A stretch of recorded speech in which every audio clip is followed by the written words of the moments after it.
بسم الله الرحمن الرحيم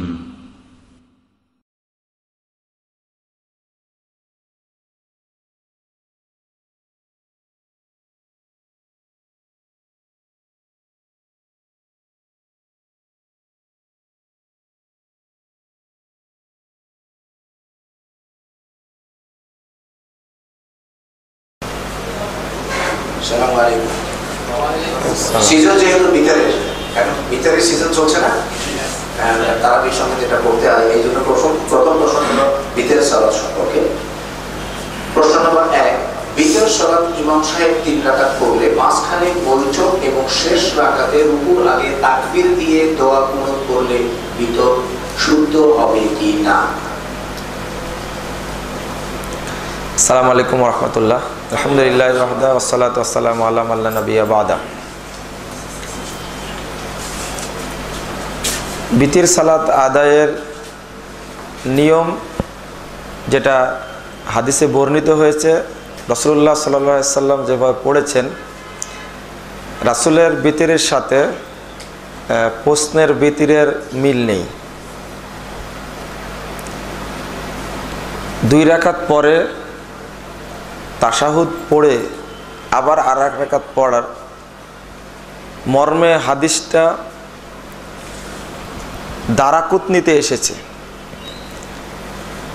কিন্তু দুঃখজনক হলো ইমাম দারাকুতনি নিজেই হাদিসটিকে জয়ীফ বলেছেন। তার আগে মাঝখানে তাশাহুদ পড়তে হবে না, এই মর্মে হাদিস নিয়ে আসছেন একই ইমাম। আগেরটা সহি, পরেরটা জয়ীফ, তিনি নিজেই জয়ীফ বলেছেন। সুতরাং মাঝখানে তাশাহুদ পড়ার হাদিস জয়ীফ। দুঃখজনক হলো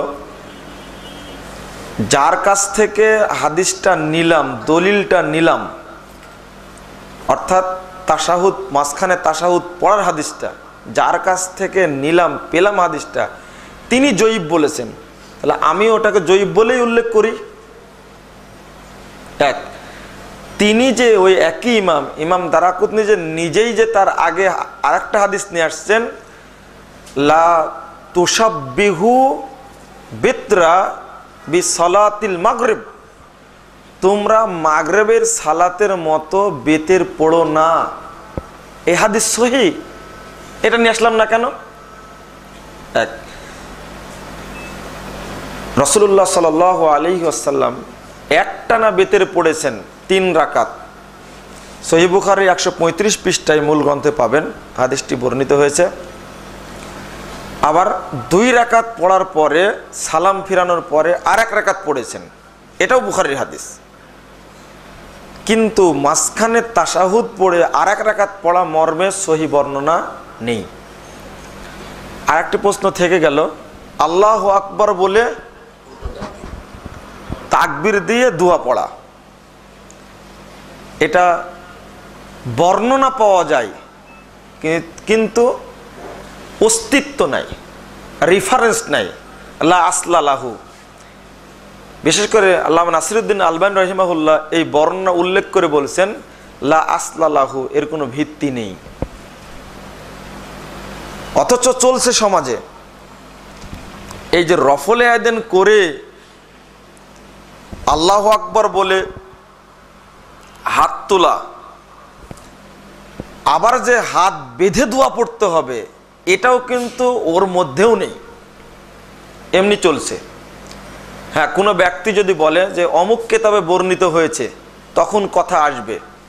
তবে মুহাদ্দিসগণের বক্তব্য স্পষ্ট, এটা ইরওয়ালুল গালিলের মধ্যে নাসিরউদ্দিন আলবানী রাহিমাহুল্লাহ বলছেন, লা আসলা লাহু, এই বর্ণনার কোনো ভিত্তি নেই। সুতরাং পুনরায় আল্লাহু আকবার বলে হাত বেঁধে বিতির কুনুত পড়তে হবে, এই মর্মে কোনো দলিল নেই। বরং আপনি পড়তে পারেন, প্রথমে সূরা ফাতিহা পড়লেন, তারপর আরেকটি সূরা পড়লেন, পড়ার পরে তারপরে কুনুতুল বিতিরটা পড়ে নেওয়ার পরে আপনি আল্লাহু আকবার বলে রুকুতে চলে যান, অথবা রুকু থেকে উঠার পরেও আপনি কুনুত পড়তে পারেন হাত তুলে, এইভাবে যেভাবে মুনাজাত করেন এভাবে পড়তে পারেন। তবে হাতটা মুখে মাসা করা যাবে না। আবু দাউদের 209 পৃষ্ঠায় এই মুখ মাসা করার হাদিস বর্ণিত হয়েছে।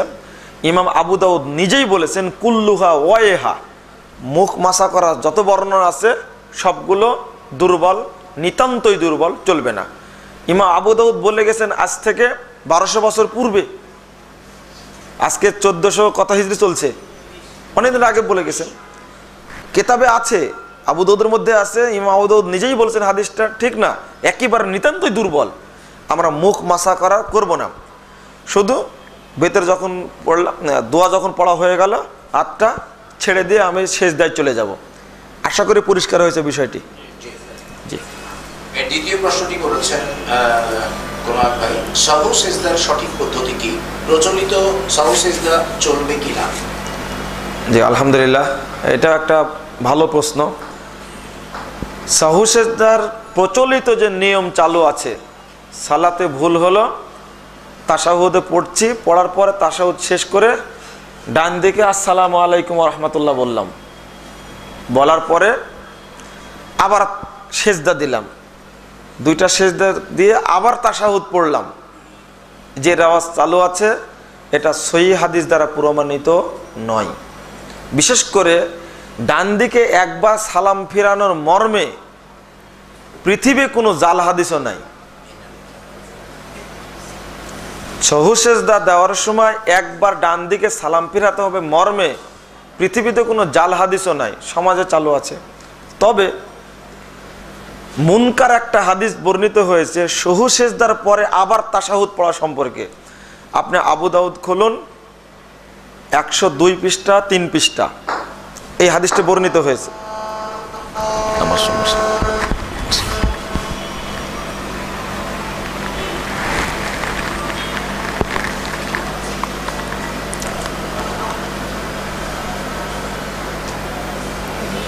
তাশাহুদের সম্পর্কে বলছিলাম, মানে সাহু সেজদার পরে তাশাহুদ পড়তে হবে না, সাহু সেজদার পরে আর তাশাহুদ পড়তে হবে না। কিন্তু জাবের রাদিয়াল্লাহু আনহু থেকে যে বর্ণনাটা এসেছে, আমি খোলায় বলে দিই আপনাদেরকে, যে ইমরান ইবনে হুসাইন থেকে, জাবের নয়, ইমরান ইবনে হুসাইন থেকে বর্ণনাটা এসেছে যে তাশাহুদ পড়া, সাহু সেজদা দেওয়ার পরে আবার তাশাহুদ পড়লেন, এই বর্ণনাটা মুনকার। কারণ সহিহ বুখারীতে ইমরান ইবনে হুসাইন থেকে আরও বর্ণনা এসেছে, সেখানে সাহু সেজদা দেওয়ার পরে তাশাহুদ পড়ার কথা নেই। এই বর্ণনার মাঝে, সনদের মাঝে 2 জন রাবি বাদ পড়ে গেছে, যার কারণে সাহু সেজদা দেওয়ার পরে আবার তাশাহুদ পড়ার হাদিসটি কি জয়ীফ, ওটা চলবে না। অর্থাৎ নিয়ম এখন বলি, 1 নম্বর মনে রাখবেন, কেরাতে ভুল হলে সাহু সেজদা লাগে না। কেরাতে যদি ভুল হয় তাহলে সাহু সেজদা লাগবে না। সাহু সেজদা দিতে হয় রাকাত ভুল হয়েছে তখন, সেজদা যদি ভুল হয়ে যায় তাহলে ওই রাকাতটাই বাতিল, পুনরায় আবার আর 1 রাকাত পড়ে সাহু সেজদা দিয়ে সালাম ফিরাতে হবে, কেরাতের কারণে লাগে না। অনুরূপভাবে কুনুত পড়তে গিয়ে যদি ভুল হয় তাহলে সাহু সেজদা লাগবে না। মূলত কোনো ওয়াজিব বাদ পড়লে বা রুকুন বাদ পড়লে সাহু সেজদা লাগে। কিভাবে সাহু সেজদা দেবেন? আপনি 4 রাকাত সালাত পড়ছিলেন, 2 রাকাত পড়ে আবার উঠে গেলেন, তাশাহুদ পড়লেন না, তাশাহুদ বাদ গেল। এরপরে পুরো সালাতটি পড়ার পরে তাশাহুদ পড়ে আপনি সালাম ফিরানোর আগে 2টা সেজদা দিলেন, আল্লাহু আকবার বলে 2টা সেজদা দেওয়ার পরে আসসালামু আলাইকুম রহমতুল্লাহ, আসসালামু আলাইকুম রহমতুল্লাহ, তাশাহুদ 2 বার পড়া লাগবে না। রাকাত বাদ পড়ে গেছে, পরে বুঝতে পারলেন 1 রাকাত ছুটে গেছে, ওই রাকাতটি পড়ার পরে আপনি তাশাহুদ পড়লেন, পড়ার পরে 2টা সেজদা দিলেন, দেওয়ার পরে আপনি সালাম ফিরালেন, এই একটা পদ্ধতি। আর একটা পদ্ধতি, দেখা যাচ্ছে যে ওই সাহু সেজদা যে দিবেন আপনি এটাও ভুলে গেছেন, হতে পারে না এরকম, এটা হয়ে গেছে, তখন কি করবেন আপনি? তখন সালাম ফিরানোর পরে আবার 2টা সেজদা দিবেন, দিয়ে আসসালামু আলাইকুম রহমতুল্লাহ, আসসালামু আলাইকুম রহমতুল্লাহ, এই মর্মে অনেকগুলো হাদিস বর্ণিত কিতাবুত তাশাহুদের মধ্যে, সহিহ বুখারীর মধ্যে আসে 107, 8, 9 পৃষ্ঠা অনেকগুলো হাদিস বর্ণিত হয়েছে, আপনারা সেখান থেকে নিতে পারবেন। ধন্যবাদ শাইখ। পরিষ্কার তো? কারো প্রশ্ন আছে এ ব্যাপারে?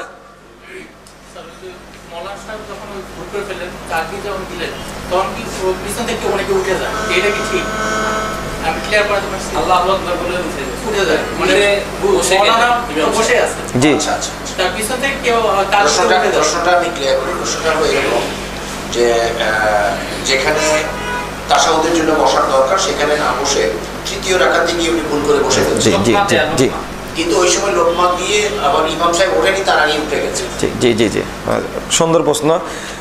ইমাম যদি ভুলও করেন এবং বসে যদি থাকেন, আমাকে বসেই থাকতে হবে। লুকমা আমি দিলাম, তবে লুকমা দেওয়ার ভাষা কিন্তু আল্লাহু আকবার নয়,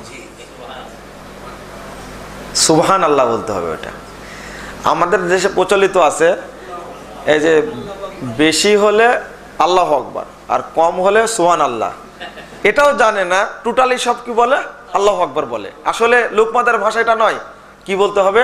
সুবহান আল্লাহ বলতে হবে। না, দাঁড়ানো যাবে না তো, ইমামের আনুগত্য করতে হবে। প্রয়োজনে সালাত শেষে তো সংশোধন করার পথ আছে তো, তাহলে ইমামের বিরোধিতা করা যাবে না। জি, ধন্যবাদ। এরপরের প্রশ্ন হলো, জামাতে ইমাম সাহেব যদি আমিন জোরে না বলেন, শুধুমাত্র মুক্তাদি জোরে আমিন বলেন, তাতে সালাত হবে কিনা? তাতে সালাত হবে কিনা? আচ্ছা, ইমাম সাহেব ইমাম সুন্নাতের অনুসরণ করতে গেলে ইমাম যদি না বলে, মুক্তাদির বলাই সুন্নাত, জোরে আমিন বলাই সুন্নাত। সালাত না হওয়ার বিষয়টা পরে, বরং আমিন মুক্তাদিরা বলবে, তার দায়িত্ব। ইমাম চুপচাপ বসে আছে, হয়তো সুন্নাতের উপরে আমল করে না, তাই বলে আপনি করবেন না? হ্যাঁ, আমল করতে হবে। এটা এক। আর একটা জিনিস ছুটে গেছে, যে ইমাম ভুল করেছেন সালাতে, সেই ইমাম যখন ওই একবার ডান দিকে সালাম ফিরাচ্ছেন, তখন আপনি কি করবেন? এটা একটা প্রশ্ন। তো আপনি সালাম ফিরাবেন কি না? না, যেহেতু হাদিস নেই, আপনি চুপচাপ বসে থাকেন। এরপরে সহু সেজদা দিয়ে ইমাম তো তাশাহুদ পড়ছে, আপনি কি করবেন? সহু সেজদার পরে কখনো তাশাহুদ নেই, এজন্য পড়া যাবে না। সুতরাং ইমাম যদি সুন্নাতের অনুসরণ না করে আর আপনার ওই জায়গায় যদি করার সুযোগ থাকে, তাহলে আপনি সুন্নাতের অনুসরণ করবেন। ইমাম হাদিসের বিরোধিতা করলে আপনি কি হাদিসের বিরোধিতা করবেন? না, আপনি সুন্নাতের উপর আমল করবেন। কারণ আমিন জোরে বলার অনেক হাদিস বর্ণিত হয়েছে, আমিন আস্তে বলার হাদিসটা যে জয়ীফ আর জোরে বলার হাদিসটা যে সহি। ইমাম তিরমিজি রহিমাহুল্লাহ নিজেই হাদিস নিয়ে আসছেন 57 এবং 58 পৃষ্ঠা মূল তিরমিজির মধ্যে, তিনি দুইটা হাদিসই নিয়ে আসছেন। নিয়ে আসার পরে বলছেন যে সামিতু মুহাম্মাদান, আমি ইমাম বুখারীকে বলতে শুনেছি, হাদিসু সুফিয়ান আসাহু মিন হাদিসে শুবা। ওখানে মূল জায়গা মানে সমস্যা, এখানে সমস্যা নাকি? দুটো একসাথে? আপনার মোবাইলে মনে হয় সমস্যা, কল আসতে মনে হয় মোবাইলে। এই মোবাইল নিয়ে যান, এটা এই সময় কল আসে না, আমার মোবাইল কল আসে, এটা নিয়ে যাও। দেখুন, একটা বিস্ময়কর একটা বিষয় আমি আপনাদের বলছি। ইমাম তিরমিজির জন্ম 209 হিজরিতে আর মৃত্যু 275 হিজরিতে, অনেক দিন আগে। ইমাম তিরমিজি নিজেই বলছেন যে আমি ইমাম বুখারীকে জিজ্ঞেস করলাম, তিনি বললেন হাদিস সুফিয়ান আসাহু মিন হাদিসে শুবা, অর্থাৎ সুফিয়ান বর্ণিত হাদিসটি জোরে আমিন বলার আর শুবা বর্ণিত হাদিসটি আস্তে আমিন বলার। তাই বলছেন যে সুফিয়ানের হাদিসটি শুবার হাদিসের চেয়ে অধিকতর সহি। আপনারা বলেন উন্নত, আর একটা হলো উন্নত তর, আর একটা কি ইংরেজিতে বলেন? বেস্ট, তাই না? Good, better, best, superlative degree. এই শব্দটা ব্যবহার করেন আসাহু, সর্বাধিক সহি। ইমাম বুখারী বলছেন, আমি যখন আস্তে আমিন বলার হাদিসটি পেশ করলাম তখন তো ইমাম বুখারীর মন্তব্যটাও পেশ করার দরকার, তা তো করছি না। আমি এখানে আপনি এগিয়ে যান না, এই যে আপনাদেরকে সাইদুজ্জামান ইমাম সাহেব আপনাদের একটা জিনিস পেশ করেছে, এখানে রফুল আয়দান না করার হাদিস পেশ করেছে, এবং একটা জিনিস এখানে আপনাদের বলে দিই, লা ইয়ারফাউল মুসাল্লি ইয়াদাইহি ইল্লা ফি তাকবীরাতিল উলা, একটা শিরোনাম দিয়েছে। দেওয়ার পরে ইমাম আবু দাউদ যে হাদিসটি বর্ণনা করেছেন এই হাদিসটি এখানে নিয়ে আসা হয়েছে, কিন্তু ইমাম আবু দাউদ যে মন্তব্য করেছেন এখানে কিন্তু মন্তব্যটা নাই। আমি 100% আপনাকে চ্যালেঞ্জ করছি, ইমাম আবু দাউদ যে মন্তব্যটা করেছেন হাদিসটি, মানে একবার রফুল আয়দানের হাদিসটি, ইমাম আবু দাউদ বলছেন, সাইদুজ্জামান চলে গেছে নাকি? তুমি শুনো, তুমি গিয়ে যাচাই করে দেখবা, 110 পৃষ্ঠা খুলবা আবু দাউদের, দেখবা তুমি ওখানে উল্লেখ করেছেন, একবার রফুল আয়দানের হাদিসটা উল্লেখ করার পরে ইমাম আবু দাউদ বলছেন, শুনুন, হাদা হাদিসুন মুখতাসারুন মিন হাদিসিন তাবিলিন, এই হাদিসটি বড় হাদিসের সংক্ষিপ্ত রূপ, লাইসা হুয়া বি সহিহিন, এই হাদিস সহিহ নয়। হাদিস উল্লেখ করা হলো কিন্তু আবু দাউদের মন্তব্য নাই এই জায়গায়। দোষ কার, আমার না যিনি এটা লিখেছেন তার? তাহলে আপনি তো ধোঁকা খাবেন, আলেমরাই ধোঁকা খাবে। নাই, এটা মন্তব্যটা নাই। অথচ ইমাম আবু দাউদের জন্ম 204 হিজরিতে, মৃত্যু 269 হিজরিতে, কেন থাকলো না 79 হিজরিতে? এতদিন আগের মন্তব্য আবু দাউদে আছে, আমি মানুষের কাছে পেশ করলাম পৃষ্ঠাটা, কিন্তু তার মন্তব্যটা পেশ করলাম না। আসলে আপনারা হয়েছেন জেনারেল শিক্ষিত, খুব ভালো হতো সাইদুজ্জামান যদি এটা আবু দাউদ নিয়ে আসতো, তা আপনাদের সাথে একবারে এখানে হয়ে যেত জিনিসটা, যে মুজাফফর বিন মুহসিন যেটা বললো দেখো তো ঠিক বলেছে কিনা, কেন নিয়ে আসা হলো না? জি বলেন। পৃষ্ঠা নাম্বার বলে দিয়েছেন, সুতরাং খুঁজে নেবেন। ধন্যবাদ। এরপরের প্রশ্ন হলো, সম্ভবত একজন তালবের এলেমের প্রশ্ন, এটা হাদিস কত প্রকার ও কি? একমাত্র সহিহ হাদিস আমল করতে হবে, ইয়ার পক্ষে দলিল পেশ করুন, অর্থাৎ জয়ীফ হাদিস আমল করা যাবে না কেন? আচ্ছা, সুন্দর। হাদিস বর্ণনার দিক থেকে 3 প্রকার, আর রসুল মুহাম্মদ সাল্লাল্লাহু আলাইহি সাল্লামের কথার দিক থেকে 3 প্রকার। একটা হলো হাদিসে কওলি, হাদিসে ফেইলি, আর হাদিসে তাকরিরি, এই 3টা। আর বর্ণনার দিক থেকে হাদিসে মারফু, হাদিসে মাওকুফ, আর হাদিসে মাকতু, এই 3 প্রকার। হাদিসে কওলি, ফেইলি, তাকরিরি, এটা মুহাম্মদ রাসূলুল্লাহ সাল্লাল্লাহু আলাইহি ওয়াসাল্লাম বলেছেন, যেটা এটা তার মানগত। বর্ণনার দিক থেকে এসে কখনো হাদিস মারফু হয়, কখনো মাওকুফ হয়, কখনো মাকতু হয়। এবার দ্বিতীয় প্রশ্ন হলো, জয়ীফ হাদিস মানা যাবে না, এর দলিল কোথায়? না, সহিহ হাদিস জি, শুধু সহিহ হাদিস মানতে হবে, আমল করতে হবে, এর পক্ষে দলিল। আচ্ছা, জি জি, ভালো কথা প্রশ্ন। তারপরে জয়ীফ হাদিসের বিষয়টা আসছে, সহিহ হাদিসে আমল করতে হবে, তার পক্ষে দলিল আমি বক্তব্যে একটু বলেছি। আল্লাহ রাব্বুল আলামিন বলেছেন সূরা হামিম সেজদা 23 নম্বর আয়াত খুলুন, ওয়াতা লা ইয়াতিহিল বাতিলু মিন বাইনি ইয়াদাইহি ওয়ালা মিন খালফিহি তানজিলুম মিন হাকিমিন হামিদ।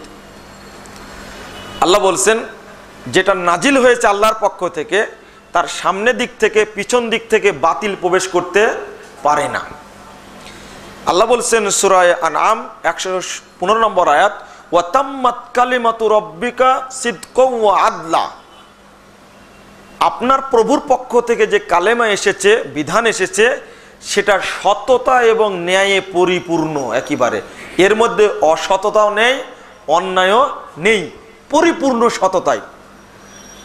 তাহলে কালেমা দুইটাই যেটা আল্লাহর পক্ষ থেকে নাজিল হয়েছে, তার মধ্যে কোনো ত্রুটি থাকতে পারে না, থাকতে পারে না। আল্লাহ বলেছেন সূরা হিজর 9 নম্বর আয়াতে, ইন্না নাহনু নাযালনা যিকরা ওয়া ইন্না লাহু লাহাফিজুন। জিকির আমি নাজিল করেছি, আমি হেফাজত করব এর। জিকির বলতে কোরআন এবং হাদিস দুইটি। সূরা নাহল 43 নম্বর আয়াতটা খুলুন। আল্লাহ বলেছেন ওয়া আনজালনা ইলাইকা যিকরা লিতুবাইয়িনা লিন-নাস মা নুযিলা ইলাইহিম। প্রথম জিকির অর্থ হলো হাদিস, পরের জিকির অর্থ হলো কোরআন। তাদের কাছে যে কোরআন নাজিল হয়েছে এর ব্যাখ্যা করার জন্য আপনার উপরে আমি হাদিস নাজিল করেছি। তাহলে কোরআনও আল্লাহর ওহী, হাদিসও আল্লাহর ওহী, আর দুইটাই আল্লাহর পক্ষ থেকে কি, মানে আল্লাহর পক্ষ থেকে হেফাজত, মানে সংরক্ষিত। এখন আল্লাহর বিধানের মধ্যে একটা বিধানকে আপনি জয়ীব বললেন কেন? জয়ীব মানে কি? দুর্বল। তা আল্লাহর বিধান কি দুর্বল? না, দুর্বল তো হতে পারে না। আর রাসূল সাল্লাল্লাহু আলাইহি সাল্লাম বলছেন এই মর্মে, ওয়াকাদ জিতুকুম বিহা বাইদান নাকিয়া, আমি তোমাদের কাছে যে বিধান নিয়ে এসেছি সেই বিধান বাইদা, উজ্জ্বল, দীপ্তিমান, নাকিয়া, স্বচ্ছ, পরিষ্কার, নির্ভেজাল। তাহলে আল্লাহর নবীর হাদিসগুলো কি পরিষ্কার, নির্ভুল? এটা রাসূলের হাদিসে পাওয়া গেল। বাইহাকি 4 নম্বর খণ্ডের 666 পৃষ্ঠা খুলুন, হাদিসটা পাওয়া যাবে। তাহলে হাদিস সহিটাই গ্রহণ করতে হবে, জয়ীবটা গ্রহণ করা যাবে না। প্রমাণ হলো আর একটা প্রমাণ আছে, অনেক হাদিস বর্ণিত হয়েছে। রাসূল সাল্লাল্লাহু আলাইহি ওয়াসাল্লাম বলছেন, মাইয়াকুল আলাইয়া মা লাম আকুল ফালিয়াতাবাবাহু মাকাদাহু মিনান নার। এটা সহিহ বুখারী প্রথম খণ্ডের 21 পৃষ্ঠার হাদিস। কেউ যদি কোনো কথা বলে যে কথা আমি বলিনি, সেজন্য তার স্থান জাহান্নামে করে নেয়। তাহলে হাদিস যাচাই করতে হবে, স্পষ্ট বোঝা যাচ্ছে। যে কোনো ব্যক্তি, হ্যাঁ আপনারা বলবেন তাহলে কোরআন নাজিল হয়েছে, তো কোরআনের তো কোনো সমস্যা নেই, কোরআন সাহাবীদের যুগেই লিখিত হয়েছে, গ্রন্থবদ্ধ হয়েছে। কিন্তু কোরআনের বিরুদ্ধেও তো কাফেররা সূরা তৈরি করেনি, করেছিল। আল্লাহ বললেন ওয়াসসামা ইদাতিল বুরুজ, আর বদমাশরা তৈরি করলো ওয়াসসামা ইজাতিল ফুরুজ। নাউজুবিল্লাহ। সূরা আসর নাজিল হলো ওয়াল আসর, তখন তারা সূরা তৈরি ওয়াল আবর সূরা তৈরি করলো তারা। ঠিক রাসূলের হাদিসের বিরুদ্ধে এক শ্রেণীর স্বার্থান্বেষী মানুষ হাদিস তৈরি করেছে। আর যার কারণে আল্লাহ রাসূল বলে গেলেন বারবার যে যে ব্যক্তি একটি হাদিস তৈরি করলো, বর্ণনা করলো, অথচ যাচাই করলো না, সেও একটা মিথ্যুকের মধ্যে অন্তর্ভুক্ত। সুতরাং হাদিস যাচাই করতে হবে, সহিহ হতে হবে, এই দলিল প্রমাণ করে। আর একটা জয়ীফ হাদিসের প্রতি যে আমল করা যাবে না, তার দলিল কোথায়? আল্লাহ বলছেন, ইয়া আইয়ুহাল্লাযীনা আমানু ইন জাআকুম ফাসিকুম বিনাবাইন ফাতাবায়ানু আন তুসিবু কওমান বিজাহালা ফাতুসবিহু আলা মা ফাআলতুম নাদিমিন। সূরা হিজর 9 নম্বর আয়াত। আল্লাহ বলছেন যে হে ঈমানদারগণ, তোমাদের কাছে যখন কোনো ফাসিক ব্যক্তি খবর নিয়ে আসে তখন সেটা যাচাই করো, যেন যাচাই না করে কোনো সিদ্ধান্ত নেওয়ার পর তোমরা যেন অনুতপ্ত না হও। এই হাদিসটি, এই আয়াতটি পেশ করুন মুহাদ্দিসগণের যুগে, তাহলে প্রমাণিত হয়ে যাবে। একজন একটা হাদিস আপনার কাছে বর্ণনা করলো, আপনি যাচাই না করে গ্রহণ করবেন সেটা না। এই আয়াতটা পেশ করুন, আমাদের যুগে পেশ করবেন না, আগে পেশ করুন সাহাবীদের যুগে, পেশ করুন মুহাদ্দিসগণের যুগে। মুহাদ্দিসগণ এই আয়াতকে সামনে রেখে হাদিস যাচাই করেছেন। ফাতাবায়ানু, যখন ফাসিক কোনো খবর নিয়ে আসে তখন সেটা গ্রহণযোগ্য হবে না, এটা পরিষ্কার। কোনো ফাসিক ব্যক্তি, কোনো দুর্বল ব্যক্তির, স্মৃতিহীন ব্যক্তি যদি আমাকে কোনো হাদিসের খবর দেয়, ওই হাদিসটাকে সত্য হিসাবে গ্রহণ করব আমি না। এই আয়াত দ্বারাই সাহাবা কেরাম এবং মুহাদ্দিসগণ হাদিসকে যাচাই করেছেন। কেন? আল্লাহ নবী বলেছেন, মান হাদ্দাসা বি হাদিসিন, কেউ যদি একটা হাদিস বর্ণনা করে, ইউরা আন্নাহু কাযিব, তার সন্দেহ হাদিসটা কি সত্য না মিথ্যা, ফাহুয়া আহাদুল কাযিবিন, ও যদি সন্দেহ হয় তবু মিথ্যুকদের মধ্যে একজন মিথ্যুক হয়ে যাবে। আল্লাহ রাসূল বলছেন, এই হাদিসটা সহিহ বুখারীর মধ্যে আসছে, সহিহ মুসলিমের 11 পৃষ্ঠায়। এখন যেটা বলছি, কত শক্ত হাদিস চিন্তা করুন। আল্লাহ নবী আলী রাদিয়াল্লাহু আনহুকে বলছেন, শোনো, লা তাকযিব আলাইয়া, আমার উপরে তোমরা মিথ্যা আরোপ করো না, মানিল্লাযী ইয়াকযিবু ইলাইয়া ইয়ালিজিন নারা, যেই মিথ্যা আরোপ করবে সে জাহান্নামে যাবে। আল্লাহ নবী এত কথা বললেন কেন? যেন জয়ীফ হাদিস আমরা, জাল হাদিস আমরা গ্রহণ না করি। উল্লেখ্য যে কিছু বিদ্বান জয়ীফ হাদিসকে গ্রহণ করা যাবে মর্মে মত দিয়েছেন। এই জন্য বলছি মুহাদ্দিসগণ 3 ধরনের, আর বাংলাদেশে তো ঘরে ঘরে মুহাদ্দিস তৈরি হচ্ছে প্রতিদিন ব্যাঙের ছাতার মতো, অথচ মুহাদ্দিসগণই 3 প্রকার। একটা কঠোর মুতাশাদ্দিদ, আর একটা মুতাওয়াসসিত মধ্যমপন্থী, আর একটা মুতাসাহিল মানে শৈথিল্যবাদী। এই শৈথিল্যবাদী মুহাদ্দিসদের শ্রেণী বেশি, সংখ্যা বেশি, আর এই শ্রেণীর মুহাদ্দিসগণের মন্তব্য গ্রহণযোগ্য নয়। অথচ আমরা নিজেরা অনেক মুহাদ্দিসে বসে আছি। দুঃখজনক হলেও সত্য, আমরা এই জিনিসটা বুঝিনি। এই 2 শ্রেণীর মানুষের কথা গ্রহণযোগ্য, মুহাদ্দিসের কথা গ্রহণযোগ্য। অতএব জয়ীফ হাদিস গ্রহণ করা যাবে না। আর কেউ যদি জয়ীফ হাদিসকে সহি বলে তারটা তো গ্রহণ করা যাবেই না। জি বলেন। পরের প্রশ্ন হলো, ইসলামে কোন বিধানের ক্ষেত্রে কোরআনের ব্যাখ্যা থাকা সত্ত্বেও তা না মেনে কেন সহিহ হাদিস আমল করব? এর কোনো রেফারেন্স টানা হয়নি, সুতরাং প্রশ্নটা কি উত্তর হবে আমি নিজেও বুঝতে পারছি না। জি, আপনি যে প্রশ্নটা আপনারা যেটা শুনলেন এটা সরাসরি ওহী বিরোধী হয়ে গেছে।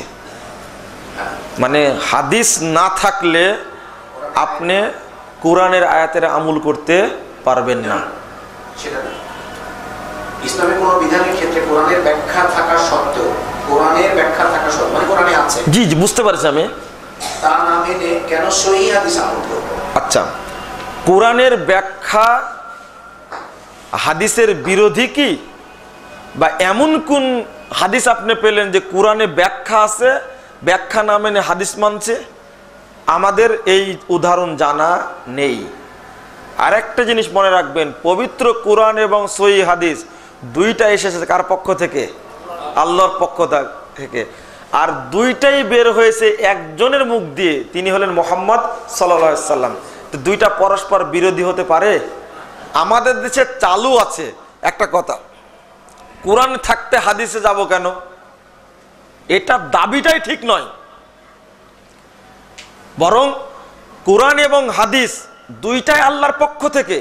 আর একটা কথা বলা হয়, কোরআনে থাকলে ফরজ আর হাদিসে থাকলে সুন্নাত।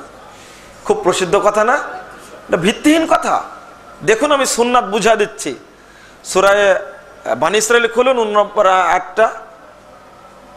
নম্বর আয়াতটা খুলুন। তাহাজ্জুদ সালাত ফরজ না সুন্নাত? নফল না? তাহলে এটা তো কোরআনের আয়াত, এটা জি না, কোরআনের আয়াত তো, এটা কোরআনের আয়াত তো, নাফিলাতুল লাগ ভালো কথা, কিন্তু তো ফরজ হওয়ার কথা, আবশ্যক হওয়ার কথা। নফল তবে আবশ্যক হওয়ার কথা ছিল তো। আমার কথাটা বুঝেন, নাফিলাতুল লাগ কথাটা স্পষ্ট, তবে কোরআনের নির্দেশ কিনা? তাহলে হয়ে গেল কি, এটা আবশ্যক হয়ে গেল। তাহলে যেহেতু কোরআনের নির্দেশ, যেহেতু কোরআনের নির্দেশ নফলই, সালাতটা নফল নিঃসন্দেহে অতিরিক্ত, কিন্তু আবশ্যক হয়ে গেল কিনা কোরআনের হিসাবে? আবশ্যক না আপনি বলছেন? হ্যাঁ আচ্ছা ঠিক আছে। হাদিসে যেটা আছে সেটা কি ফরজ হতে পারে না? আচ্ছা, এবার আমি দলিল পেশ করি। জি আচ্ছা আচ্ছা আমি বলছি, হ্যাঁ ওটা আগে এই জিনিসটা বলতে চাইলাম। হাদিসেও যে ফরজ আছে, এই হাদিসটা খুলেন, সহিহ বুখারীর 1510 নম্বর হাদিস। ইবনে উমর রাদিয়াল্লাহু আনহু বলছেন, ফারাজা রাসূলুল্লাহ সাল্লাল্লাহু আলাইহি ওয়াসাল্লাম যাকাতাল ফিত্রে সাআমিন তাআমিন সাআমিন শাইন সাআমিন জাবিবিন। রাসূল সাল্লাল্লাহু আলাইহি ওয়াসাল্লাম ফরজ করেছেন সাদাকাতুল ফিতর, একসা খাদ্যের, একসা খেজুরের, একসা পনিরের। তাহলে হাদিস আল্লাহ নবী ফরজ করতে পারেন কিনা? এই তো হাদিস পাওয়া গেল আল্লাহ নবী ফরজ করেছেন। ফেতরা দেওয়া কি ফরজ? এটা ফরজ করেছেন কে? মুহাম্মদ রাসূলুল্লাহ সাল্লাল্লাহু আলাইহি ওয়াসাল্লাম। কোরআনের মধ্যে যেমন ফরজ বিধানও আছে, নফল বিধানও আছে, হাদিসের মধ্যে তেমনি ফরজও আছে, নফলও আছে। আল্লাহ শুধু হারাম করতে পারেন, রাসূল হারাম করতে পারেন না? হ্যাঁ, আল্লাহ রাসূল হারাম করেছেন ওই গৃহপালিত গাধা যেটা মানুষ যেটা বাড়িতে পালে, এই গাধাকে রাসূল সাল্লাল্লাহু আলাইহি ওয়াসাল্লাম হারাম করেছেন, অথচ কোরআনে হারাম নেই। আল্লাহ রাসূল বলেছেন তোমাদের মধ্যে কাউকে যেন এমনটা না দেখি সে এরকমভাবে ঠেস দিয়ে বসে থাকবে আর বলবে মা ওয়াজাদনা মিনাল কোরআন, আমরা যেটা কোরআন থেকে পাবো সেটা গ্রহণ করব, আর কোরআনে যা পাবো না সেটা আমরা গ্রহণ করব না। এরপর আল্লাহ রাসূল বলছে এমন লোক যেন তোমাদের না দেখি, বরং উতিতুল কুরআনা ওয়া মিসলাহু, আমাকে কোরআনও দেওয়া হয়েছে তার সাথে আর একটা বস্তু দেওয়া হয়েছে। তাহলে হাদিসও দেওয়া হয়েছে। তাহলে মানে কোরআন এবং হাদিস পৃথকভাবে দেখা যাবে না। আমাদের দেশে যেটা বলা হয় কোরআন না পড়লে হাদিস দেখবো, আপনি দেখেন কোরআন এবং হাদিস পাশাপাশি না নিলে চলা যাবে না। মূলত হাদিসটা কোরআনের ব্যাখ্যা। আপনি যেটা বলছিলেন সহিহ হাদিসটা বুঝে বলবেন। সহিহ মানে জয়ীফ হাদিসটা, জয়ীফ হাদিস কয়েকটা কারণে জয়ীফ হয়। একটা ধারাবাহিক সনদের কারণে জয়ীফ হয়, আর একটা জয়ীফ হয় আপনার মতনের কারণে, মানে কথা মতন মানে এই মূল অংশটুকু। আমরা বলি আন আবি হুরায়রা রাদিয়াল্লাহু আনহু কল কল রাসূলুল্লাহ সাল্লাল্লাহু আলাইহি সাল্লাম, এরপরে বলি কুল্লু উম্মতি ইয়াদখুলুনা জান্নাহ। এই রাসূলের কথাটুকে বলা হয় মতন, মূল অংশ। আর তার আগে হাদিসটি বর্ণিত হয়েছে কিভাবে, হাদিসটা যাকে সনদ বলা হয়, এটাকে এই সনদদের যার রাবি যাদের কাছ থেকে এসেছে অমুক থেকে অমুক, অমুক থেকে অমুক, অমুক থেকে অমুক, এটা হলো সনদ। এর কারণে হাদিস জয়ীফ হয়। আর আরেকটা হলো মতনের কারণে জয়ীফ হয়, কথার মধ্যে ত্রুটি। যেমন কিছুক্ষণ আগে রোমটাতে বুঝাচ্ছিলাম হাদিসের মতন এক হাদিসে বর্ণিত হয়েছে, কিছুক্ষণ আগে বললাম একই রাবি থেকে এসেছে অনেকগুলো সহিহ হাদিস।